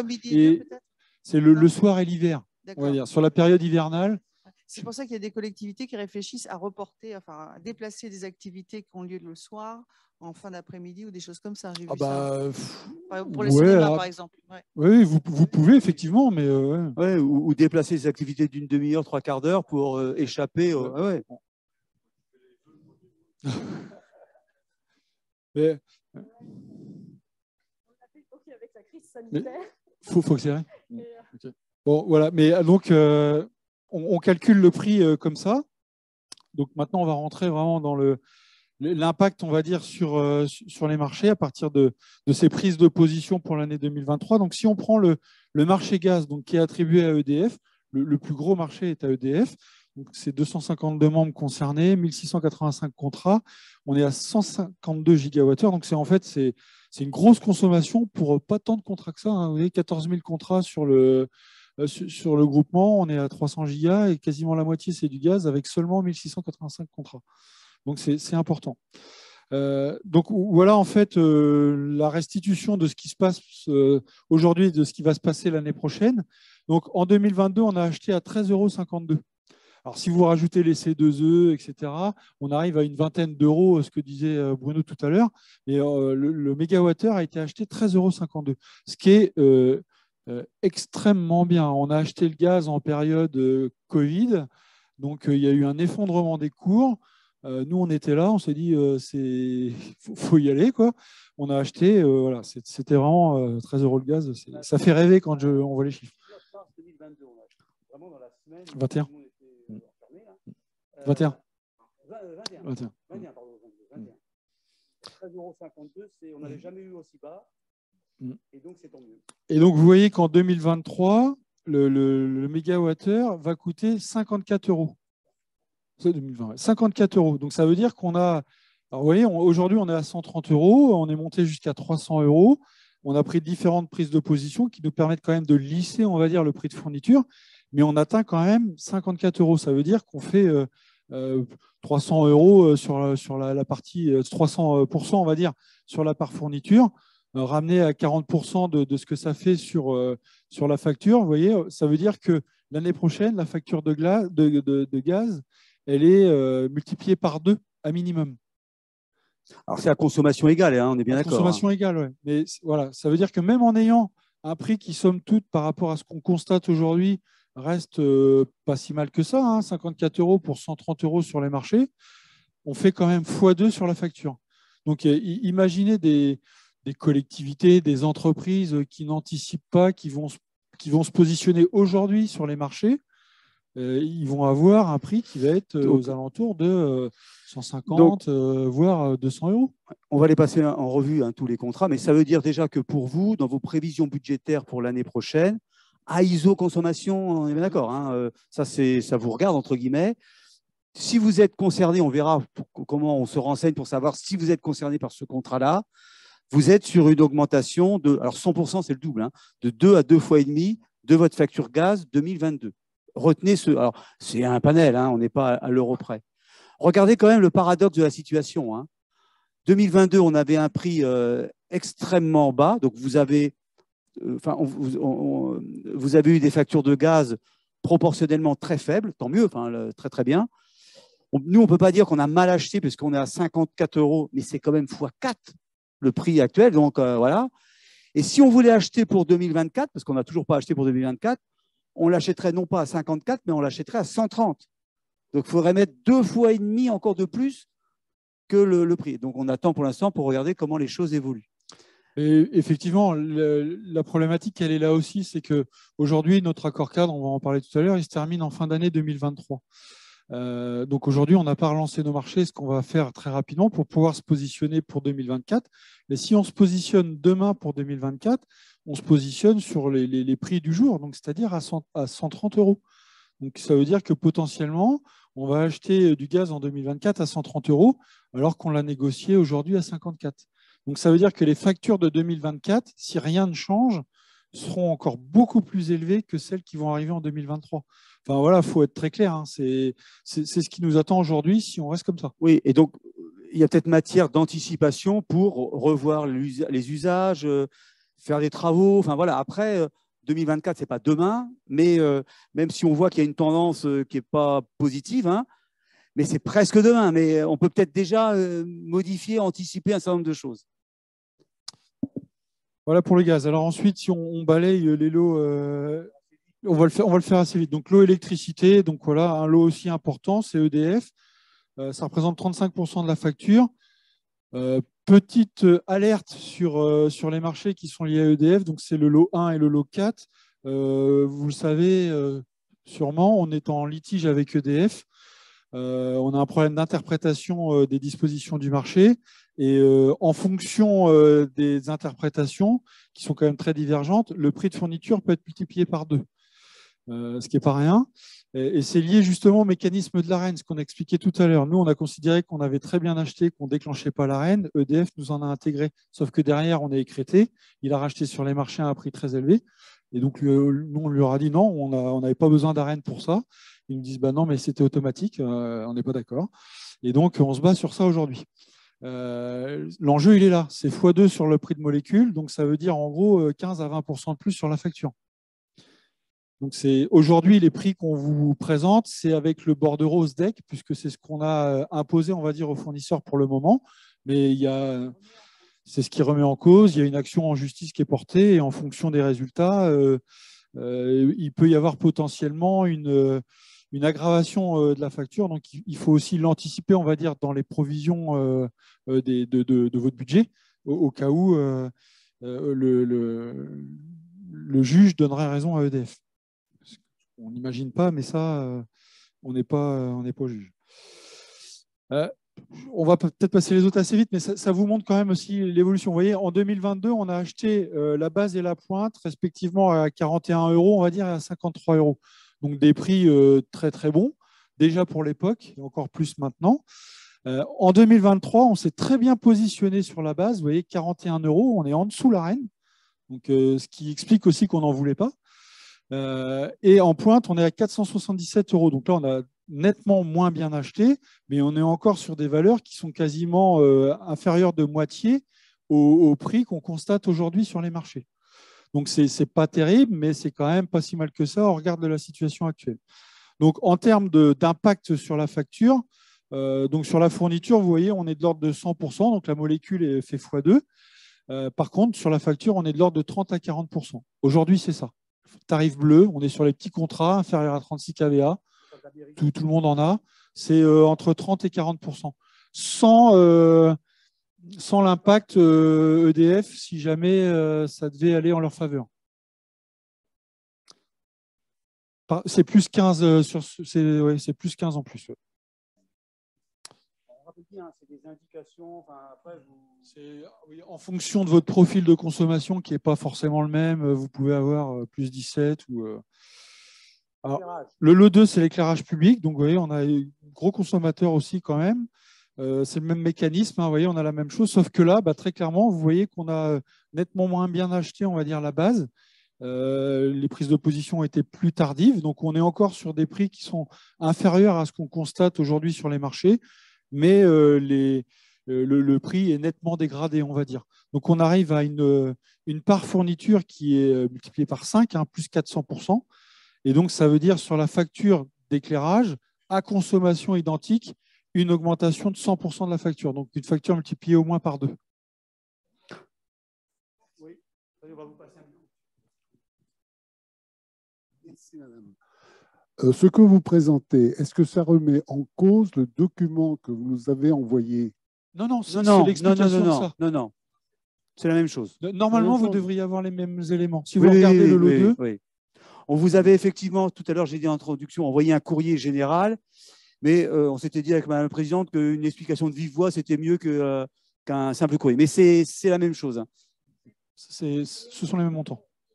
Je me permets seulement d'insister, on est bien sur les chiffres qui vous ont présentés ici, si on double, c'est à consommation égale. Donc ça veut bien dire que tout le travail que vous metteriez en place sur un travail sur la trame noire, par exemple, si on parle d'éclairage public, devrait faire et fera diminuer votre facture. D'ailleurs, on va vous adresser, je pense que jeudi soir, vous allez signer le courrier, donc à partir de la semaine prochaine, un courrier non pas pour 2023, mais 2022 pour ceux ou celles qui nous ont transféré l'éclairage public. Là, on vous envoie le coût du forfait, puis la facture 2022. Voilà, on fait la tendance est très baissière, déjà dès 2022, puisque vos consommations ont largement baissé. Vous avez fait des travaux d'économie d'énergie, vous avez réduit déjà en 2022 vos plages, donc on a une tendance plutôt baissière, rien que sur la facture 2022. J'ai une question. J'ai même deux questions. Je voulais savoir quand vous achetez, lorsque le tarif est très haut, alors je sais que vous suivez au jour le jour l'augmentation, est-ce qu'à un moment, on peut déclarer infructueux ou pas du tout? C'est la première question. Et relancer à un autre moment, mais toujours avec les risques que l'on connaît. Et la deuxième question, c'est est-ce que l'effet volume du groupement est toujours intéressant pour tirer les prix? Alors, sur l'infructuosité, on peut éventuellement considérer qu'à un moment donné, le coût du mégawattheure est tellement important que ce n'est pas raisonnable d'attribuer. Le risque, encore une fois, c'est qu'on ne connaît pas l'évolution. Donc, on peut se dire que 3 semaines après, un mois après, ce sera peut-être 50% de plus encore. À un moment donné, on n'a pas le choix, il faut se positionner. Donc, ce n'est pas évident de rendre infructueux. On peut le faire parce qu'on a des signaux éventuellement qui nous font penser qu'il y a une baisse qui va arriver, etc. Mais ce n'est pas si évident que ça, quoi. Et on a eu même des cas où il n'y avait pas d'offre d'électricité. Et sur votre question du volume par rapport au groupement, moi, je ne porterai pas de jugement, mais je vous donnerai simplement un exemple.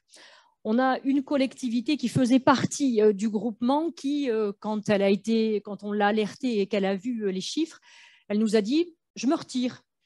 Écoutez, nous, de notre côté, pas de problème, allez-y. Donc, elle est allée de son côté faire les démarches pour trouver un fournisseur, s'approvisionner. Et quelques semaines plus tard, elle est revenue vers nous en disant « est-ce que je pourrais revenir dans le groupement ?» La question, elle n'était pas celle-là, c'était de savoir si on arrivait quand même, avec un volume plus important, à tirer les prix, même maintenant. Ah oui, alors j'ai envie de dire oui quand même, mais ce que disait Mme Gornet-Lecomte, c'est un peu ça, c'est-à-dire que si on arrive seul avec un petit volume, limite on n'a même pas d'offre. Donc il faut, pour commencer à intéresser, il faut avoir un certain volume. Voilà.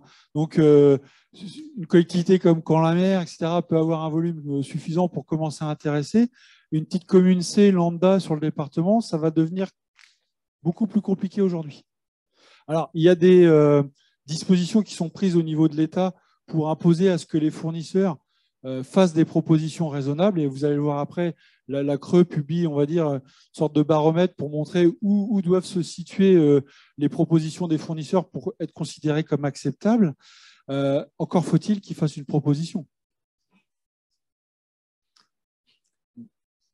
Oui, je te redonne le micro, je te donne le micro après.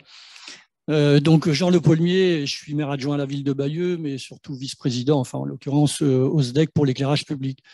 Donc, je me permets d'intervenir sur 2 points. Bon, déjà, un qu'on a évoqué tout à l'heure, c'est effectivement l'extinction lumineuse nocturne qui peut effectivement nous faire des économies, si on peut parler comme ça, ou tout du moins faire en sorte que l'addition soit moins lourde.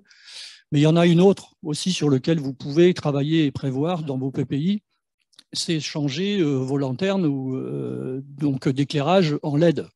Là, c'est une autre piste forcément d'économie importante.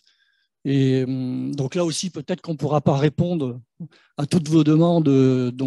Mais c'est une piste extrêmement importante d'économie. Juste à titre donc là professionnel, hein, Philippe Lagal, maire de Thurers-Courlehome.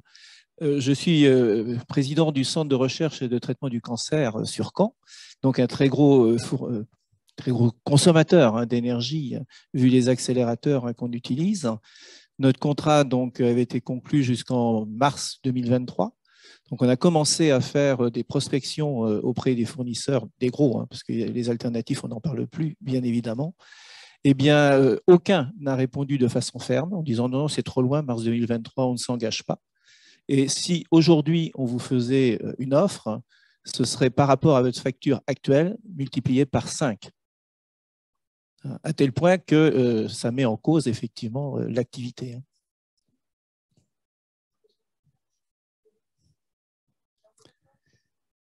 Chiffre. Alors, je n'ai plus le chiffre de mégawatts, mais facture annuelle aujourd'hui, on était à 200 000 €. Donc, l'offre aujourd'hui, c'est 1 million.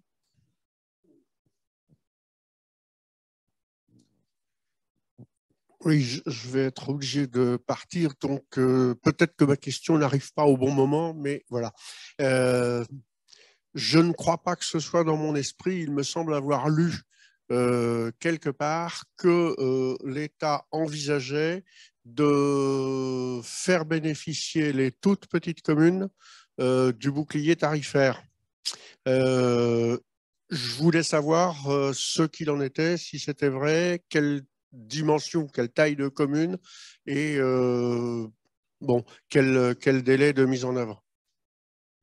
Je pense que le bouclier tarifaire, c'est plutôt le retour au TRV qui est possible pour les toutes petites collectivités. C'est ce qu'on évoquait en préambule. Donc, si vous avez moins de 10 salariés et un bilan, on va dire, inférieur à 2 millions d'euros, vous pouvez prétendre à un retour au TRV pour vos contrats inférieurs à 36 kVA. Uniquement, les tarifs bleus. Voilà. Et puis, pardon ? Oui, pour les 2 millions. Oui, mais enfin, dans une commune qui a pour les petites à peine plus de 100 000 € de budget, on est dedans. Je pense que c'était ça, M. Germain, c'était sur ça, sur le retour au TRV. Parce qu'autrement, vous avez le bouclier tarifaire, on va dire, sous forme de ce qu'on disait tout à l'heure, baisse de la TICFE, augmentation du plafond d'Arenh, qui permet aussi normalement d'avoir des prix un petit peu plus maîtrisés, quoi. Okay. Allez, on va... Oh là là. Alors, quand même, dans toutes ces mauvaises nouvelles, on en a aussi quand même certaines qui sont bonnes. Donc là, on est sur le lot 3, donc c'est les contrats supérieurs à 36 kVA en profilé. Donc voilà, vous avez les salles des fêtes, les tarifs jaunes. Voilà. Donc, vous voyez, c'est pareil, il n'y a que 883 contrats, mais 47 gigawattheures. Donc c'est un gros volume de consommation sur le marché. Et donc là, vous voyez qu'on a pour le coup pris des prises de position très tôt et on a soldé très tôt nos besoins. Donc, on a acheté à des prix qui sont quasiment équivalents à ceux de 2022.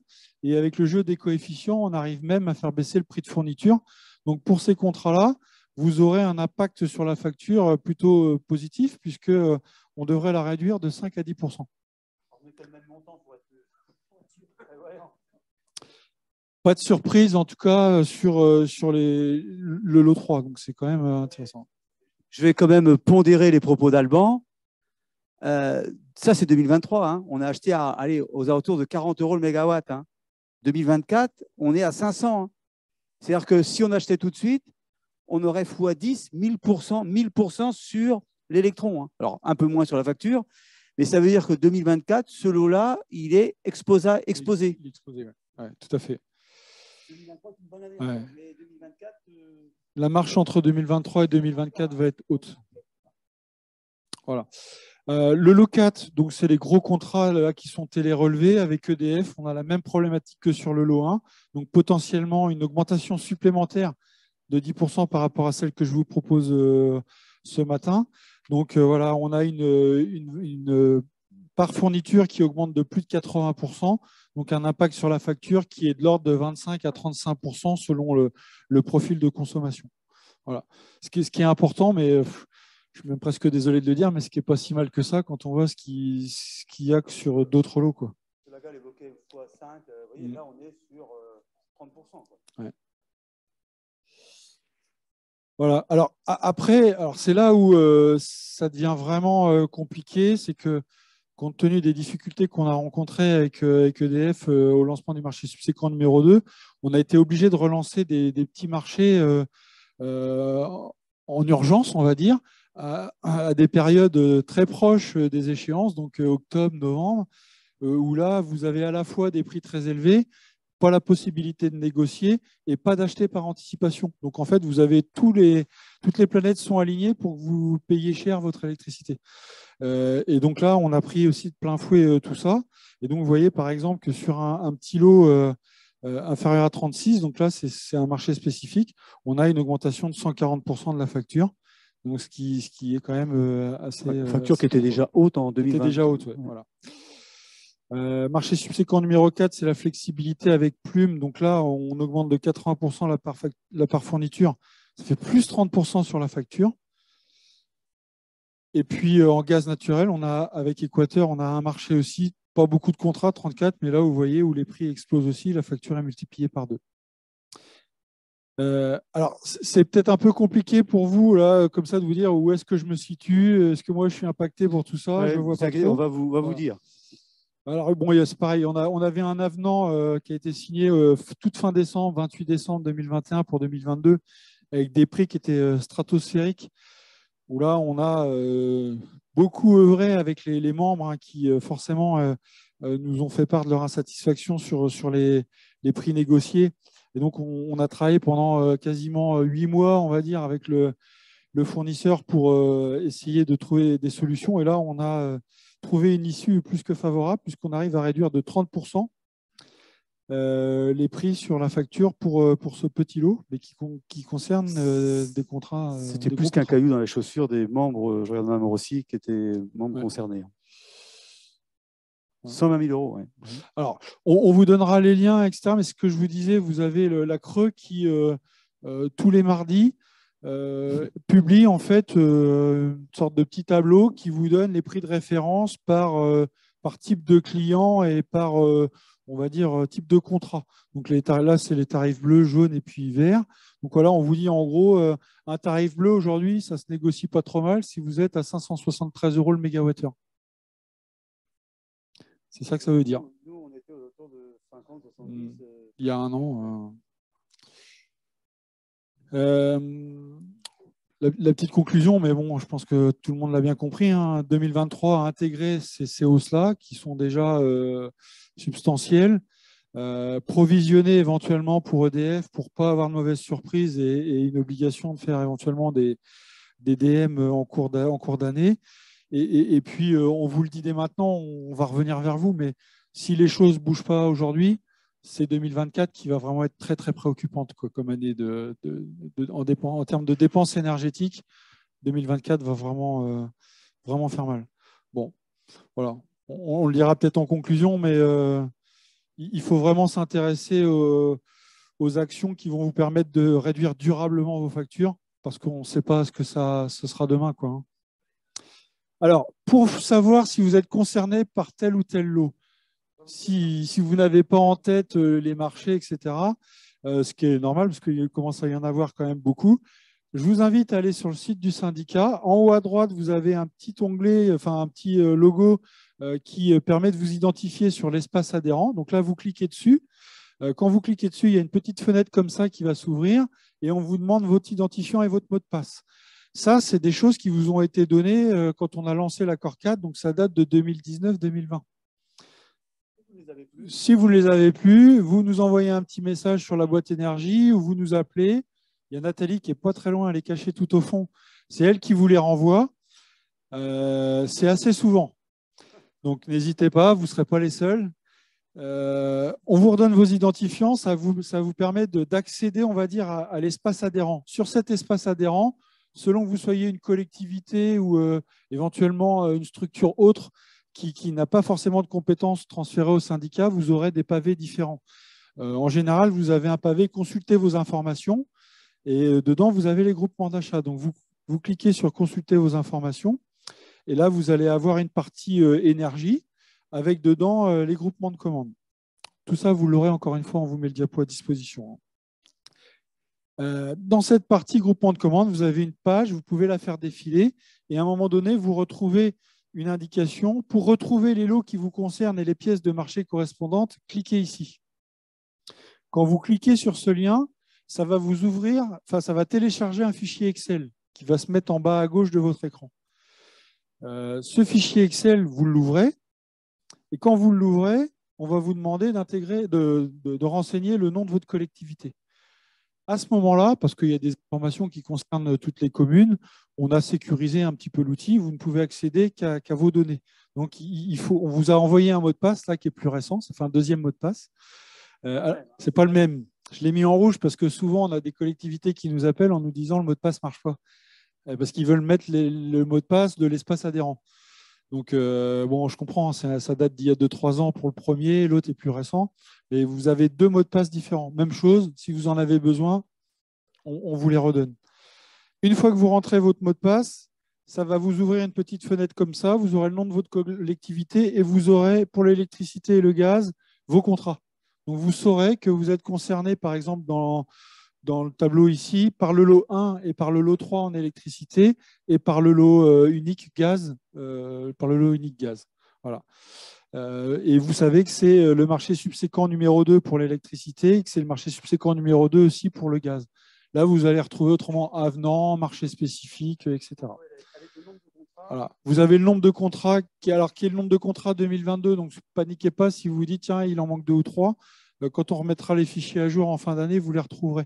Mais là, au moins, vous savez que ce lot-là, vous êtes impacté. Donc, vous pouvez bien intégrer les plus 30, plus 40% qui sont présentés dans vos estimations. Alors vous avez que le lot. Ensuite, là, vous avez la petite flèche verte, afficher les contrats. Si vous cliquez dessus, vous avez la liste de tous vos contrats. Donc là, vous allez mettre vos factures de ce contrat-là. Donc vous allez dire, moi, pour ces contrats-là, dans ma comptabilité, j'ai dépensé 10 000 €. Je sais que c'est le lot 3. Le SDEC m'a dit que les factures allaient doubler. L'année prochaine, je vais prévoir 20 000. Vous faites comme ça. Aujourd'hui, c'est comme ça. Demain, on va peut-être faciliter les choses, mais effectivement, aujourd'hui, il faut... Voilà. Peut-être on évoque quand même quelques points sur la quatrième partie, les points de vigilance. On l'a déjà évoqué, mais on le rappelle bien, hein, désaccord avec le fournisseur EDF. Bon, je ne vais pas forcément en dire plus, mais la méthode de calcul du coût du kilowattheure qui est plus qu'en discussion, on va dire, hein, mais voilà.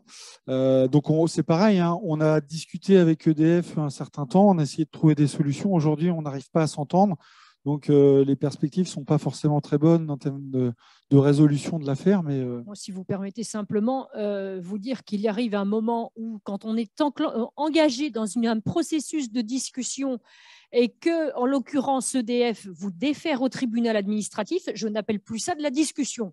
Et je pense que c'est partagé et on le partage tous ensemble.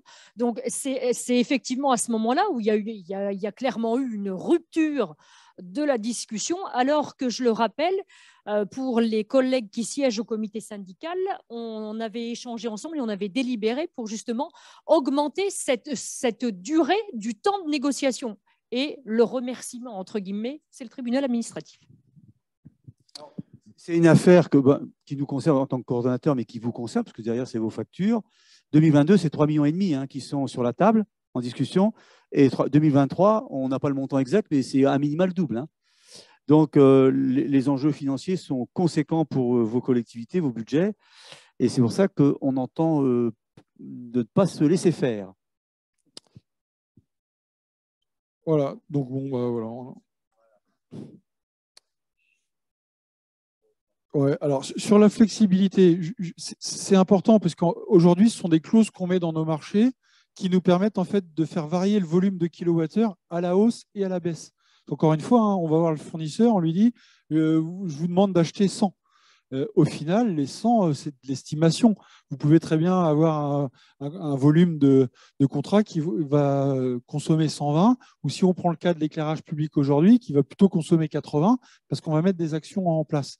Alors, en période habituelle, ça ne pose aucun souci. Le fournisseur ne nous informait même pas, on va dire, des variations de marché.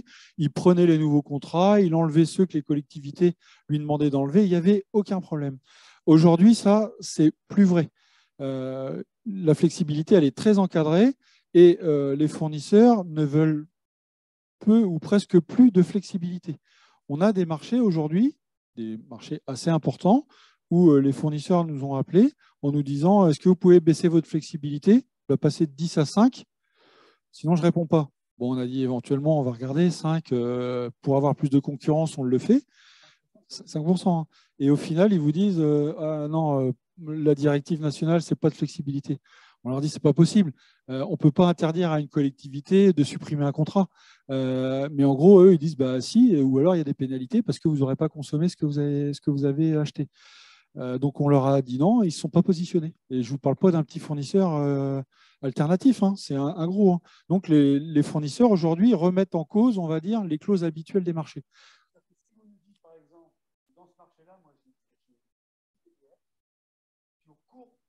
On me fait signe. Au cours de l'année, vous inaugurez une salle des fêtes, enfin, voilà, vous avez un 11e PDL qui vient s'ajouter, et ben là, on ne le prend plus. Hein. Eux ne vont plus le prendre. Hein. Et donc, vous vous retrouvez en isolé. Alors là, bonne chance pour de passer du contrat. Alors, si c'est un isolé tarif bleu, enfin, tarif TRV, ça peut aller. Mais si c'est un isolé tarif jaune, bonjour. Hein. Et ça, aujourd'hui, la pression que nous donnent les fournisseurs, c'est celle-là. C'est ça. Plus de flexibilité.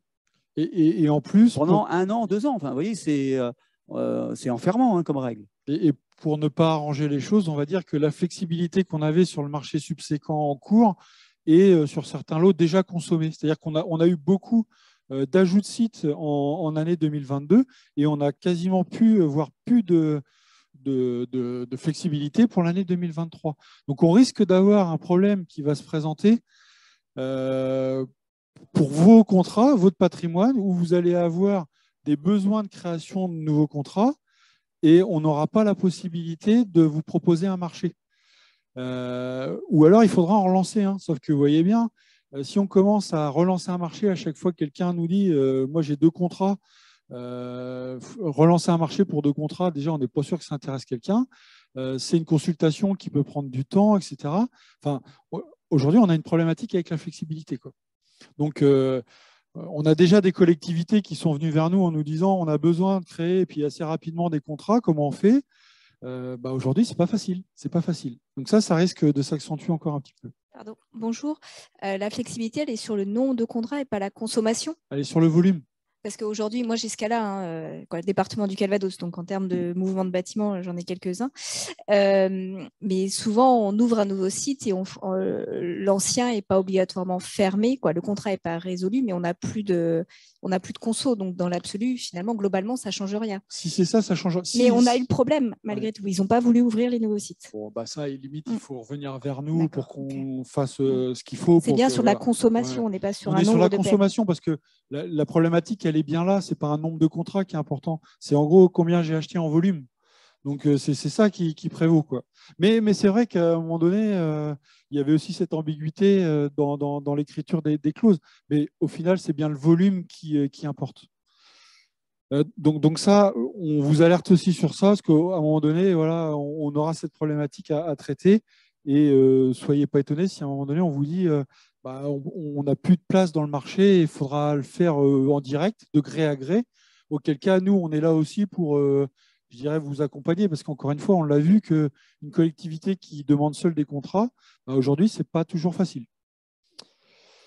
Donc, oui, voilà. Donc, lot 1, 4 et 5, plus de flexibilité. Donc, c'est les lots d'EDF. Et puis, le 5, c'est ENERCOP, c'est très confidentiel. Mais 1 et 4, plus de flexibilité. Lot 2 et 3, donc, et lot gaz, on en a encore un petit peu. Donc, ça peut encore varier. Et puis, marché spécifique, il y en a encore aujourd'hui.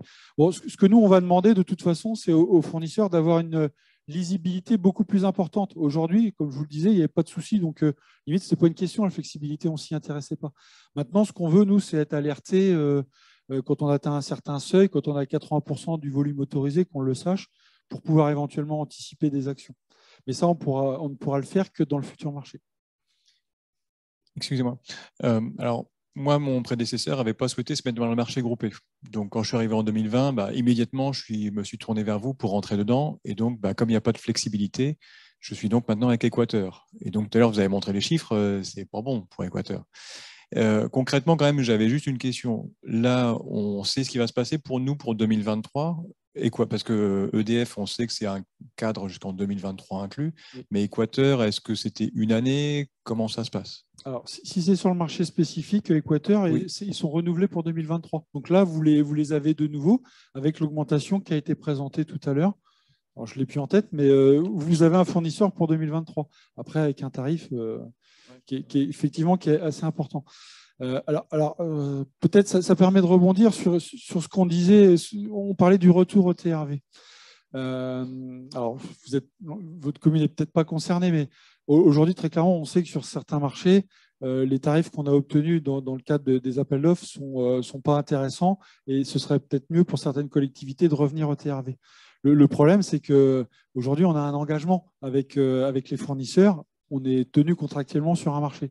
Par contre, on peut regarder si, avec les relations qu'on a avec certains, avec le jeu de la flexibilité qui est autorisée sur le marché, on ne peut pas quand même déjà faire basculer quelques collectivités qui, aujourd'hui, seraient impactées par nos marchés les moins performants, les faire revenir au TRV si elles remplissent les caractéristiques. Donc ça, c'est un travail qu'il faut qu'on fasse maintenant, d'identification, mais ça, je dirais que limite, si chaque collectivité concernée peut revenir vers nous en se manifestant en disant « moi, je suis éligible au TRV », ce sera plus facile pour nous après de traiter au cas par cas, de mesurer l'impact et de voir si on peut négocier avec le fournisseur une sortie de marché.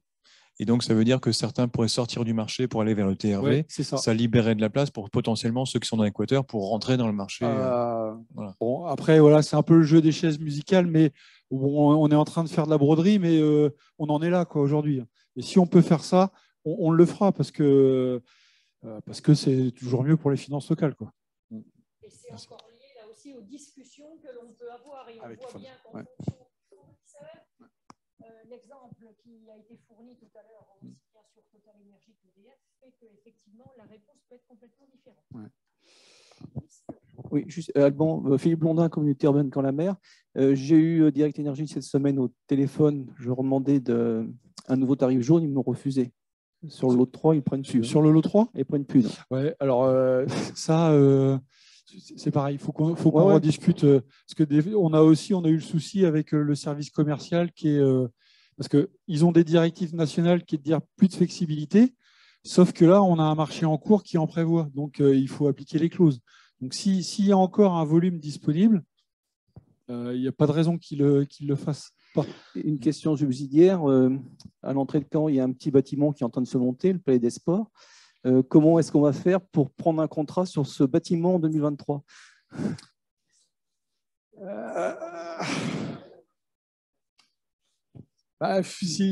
Donc, tu es sur un tarif jaune ou vert? Non, vert. Ouais, si c'est un tarif vert, alors bon, déjà, on oublie EDF.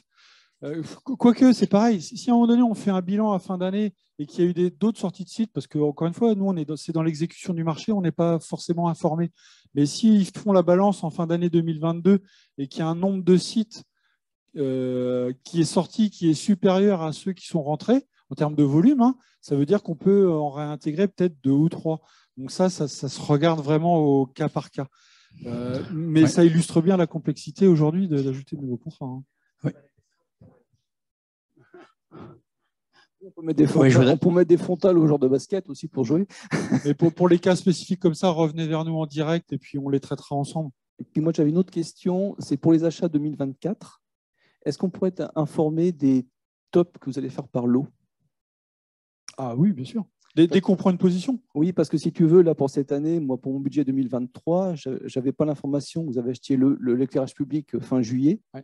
Et moi, j'ai la ministre des Finances à côté de moi. Le budget à la ville de Caen, il faut qu'on le termine pour le 26 août, globalement. Alors, donc, si tu veux, donc 26 août, mon budget était clos. Ouais. Et je n'avais pas cette information. Alors, la difficulté qu'on a, c'est ce qu'on a vu. Hein, on achète par prise de position avec une certaine anticipation. Si toutes les prises de position sont prises avant août, bah, on a le prix presque définitif parce qu'après, il y a encore la capacité, la reine, etc. Mais donc, de toute façon, en août, c'est une estimation, une bonne estimation, mais ce n'est pas le prix définitif. Hein. Le prix définitif, on l'a qu'en fin d'année. Hein. Oui, mais enfin, si on a 90% du prix. Oui, non, mais voilà, on pourra être assez précis quand même pour donner une tendance assez forte. C'est pas tard. Oui, je voudrais juste intervenir parce que là, on est dans une position, effectivement, 2023, où on a encore quelques repères. 2024, vous avez bien dit que là, on était vraiment dans une position malheureusement beaucoup plus floue. Il y a quand même quelque chose, je pense, parce que nous, on est collectivité, mais en fin de compte, tout le monde est aussi impacté, notamment les entreprises qui sont impactées. Et à un moment, je pense quand même que l'État va devoir faire quelque chose. Parce que là, les fournisseurs d'énergie sont aussi en position de force. C'est-à-dire de se dire, on peut profiter de vendre plus cher, même si le marché baisse. Donc, je pense que on est tous confrontés dans nos collectivités à se dire, est-ce qu'on ne va pas être obligé de réduire nos investissements, de faire, je dirais, en gros, une année blanche, et qui va avoir un impact considérable sur le monde économique, en fin de compte.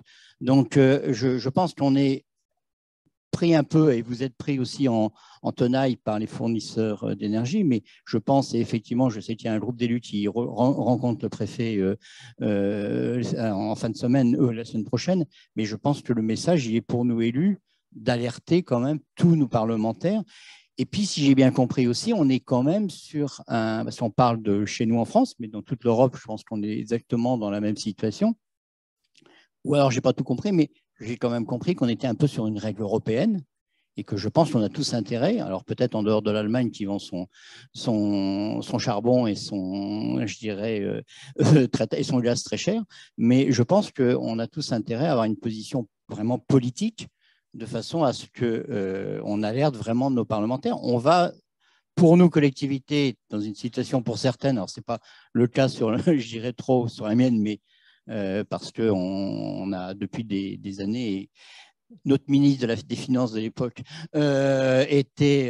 disons, nous avait bien, je dirais, bien entraînés justement pour aller vers des positions très, disons, raisonnées et raisonnables, mais je pense qu'il y a un vrai sujet, qui est un sujet là, effectivement, de vous avec le SDEC sur le syndicat, mais qui est un sujet politique, c'est-à-dire qu'à un moment, tout va exploser, c'est-à-dire que le monde économique ne va pas non plus tenir. Moi, j'ai plein de chefs d'entreprise qui, à l'heure actuelle, ne savent absolument pas comment ils vont continuer à faire tourner leur boîte. En fin de compte. On est tout à fait d'accord et c'est bien justement tout le sens des démarches qu'on a entreprises, et je vous dis, depuis le mois de février-mars de cette année, en faisant remonter continuellement nos problématiques et des courriers justement à l'attention, comme vous le dites, des parlementaires et des ministères, qui, je le rappelle, jusque-là sont restés sans décision, et d'où justement tout le travail aussi qui a été mené au sein de la FNCCR, justement pour avoir plus de poids, et ce de manière collective. Mais il faut continuer, il faut qu'on arrive à avoir des garanties sur le sujet, je le partage pleinement.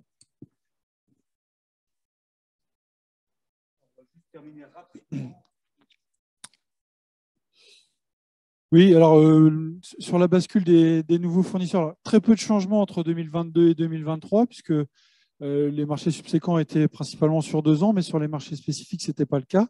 Et donc, on a un changement de fournisseur sur le marché subséquent numéro 4, donc c'est la flexibilité pour les contrats inférieurs à 36 kVA. On était chez Total Energy, on passe chez Plume. Et donc, les collectivités qui sont concernées, vous pourrez le retrouver en allant sur le site, comme on a montré tout à l'heure, vont être sollicitées par Plume dans pas très longtemps pour, on va dire, confirmer un certain nombre d'informations, validation du périmètre, nombre de contrats, adresse, modalité de facturation, pourcentage de NR, etc. Donc, voilà, c'est pour vous prévenir de suite. Un petit zoom sur les branchements provisoires. A priori, c'est aussi une petite problématique. Il y en a quelques-uns. Quand on vous demande de valider le périmètre de facturation, si ces branchements-là ne sont pas réactivés au 1er janvier, les intégrez pas dans le périmètre, parce qu'autrement, il y aura une demande de mise en service et il y aura un coût alors que vous n'en avez pas besoin. Donc, pensez à bien regarder les branchements provisoires dans votre patrimoine, si vous en avez. Et tout ça devrait se faire entre fin novembre et mi-décembre.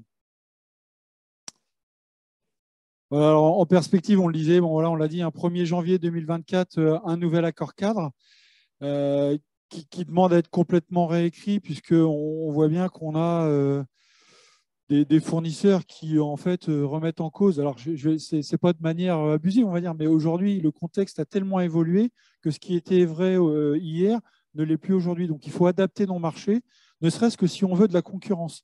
Donc, on est obligé de tout réécrire. Donc là, on va les rencontrer pour voir un peu, essayer de prendre en compte, on va dire aussi leurs attentes, entre guillemets. L'idée, c'est pas qu'ils viennent faire leur liste de courses, mais c'est qu'on ait quand même une idée de ce qu'ils attendent pour pouvoir au mieux adapter les marchés. Et puis, on voudrait aussi intégrer dans ces marchés-là de nouveaux outils. Donc là, on parle d'achat direct. C'est un sujet qui va prendre de l'importance chez nous, enfin, qui en prend dès aujourd'hui, qui en prendra plus demain. On parlait d'indépendance énergétique. L'idée, elle est là, c'est que demain, on soit en capacité de produire localement de l'énergie et de la consommer localement.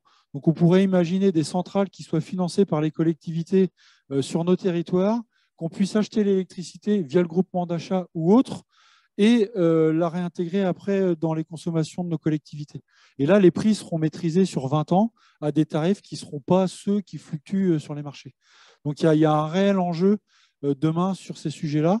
Et limite, il faut le prévoir dès aujourd'hui dans les marchés si on veut pouvoir l'utiliser dans les 3 prochaines années. Je ne sais pas si vous avez encore des questions. Ou... Oui, madame.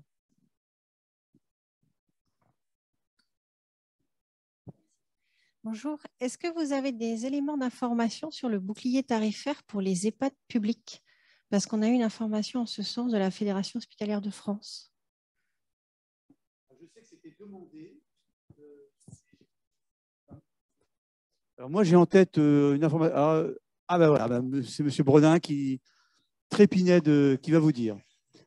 Je sais que ça faisait partie des discussions. Ça fait écho à une demande, une remarque sur le chat. On a une information comme quoi les EHPAD devraient bénéficier d'un gel tarifaire rétroactif au 1er juillet 2022 sur l'énergie. Et apparemment, des informations sont très récentes sur le site du ministère de la Santé. Voilà, donc un gel tarifaire rétroactif au 1er juillet sur les 2 énergies. Concernant les EHPAD, je n'ai pas la distinction public ou privé. Oui. Tu as d'autres éléments sur le chat? Alors, une question sur la prise en compte pour le retour au TRV des petites communes. On parle de l'effectif en équivalent temps plein. Est-ce que sont pris en compte les effectifs contractuels? Voilà, là, j'ai précisé qu'on reviendrait vers eux sur ce sujet spécifique des contractuels. Il y a la mairie de Cambamplaine aussi qui demande si la flexibilité concerne également la baisse de consommation. Donc ça, on y a répondu. Si l'on engage de grosses économies d'énergie, y a-t-il des pénalités parce qu'on ne consomme pas autant que prévu? Voilà. L'idée est bien de ne pas... Alors, en particulier, celui qui nous fournit de l'éclairage pour l'éclairage public, qui voit les consommations baisser, et qui commence à nous regarder un peu de travers en disant « vous m'avez fait acheter ça et je vois qu'on consomme ça, qu'est-ce que je fais du surplus, moi ?» Oui, mais il les a achetés à tel prix, voilà. Juste, vous voyez que c'est quand même compliqué. Au 1er janvier, on renforce les équipes parce qu'on passe beaucoup de temps avec vous et puis avec les fournisseurs. Donc, on se renforce en interne pour pouvoir être encore plus, je dirais, réactif et à l'écoute, tellement la chose est devenue compliquée et consommatrice de temps.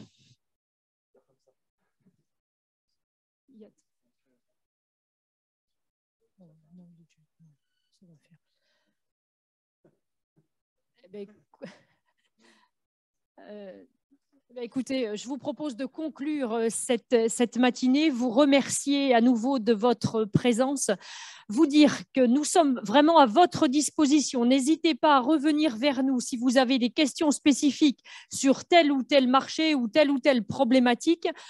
Vous dire qu'on est également à votre écoute sur des projets plus spécifiques localement que vous souhaiteriez mettre en place. On a beaucoup de collègues qui commencent à s'interroger, ne serait-ce que sur de l'autoconsommation. Donc là aussi, on est à votre disposition pour étudier et être en amont de ces questions-là. Et puis, on accompagne également sur des dispositifs comme, bien sûr, le CEP, comme un tout nouveau dispositif que l'on met en œuvre cette année, c'est l'appel à projet Progrès. Enfin, voilà. Donc, tout ça pour dire qu'on est à votre écoute et n'hésitez pas à revenir vers nous. Et que si c'est un format qui vous convient et qui vous a intéressé ce matin, on est à votre disposition pour renouveler ce genre de réunion et permettre l'échange continuel et le partage d'informations. Je vous souhaite une très bonne journée. Merci bien.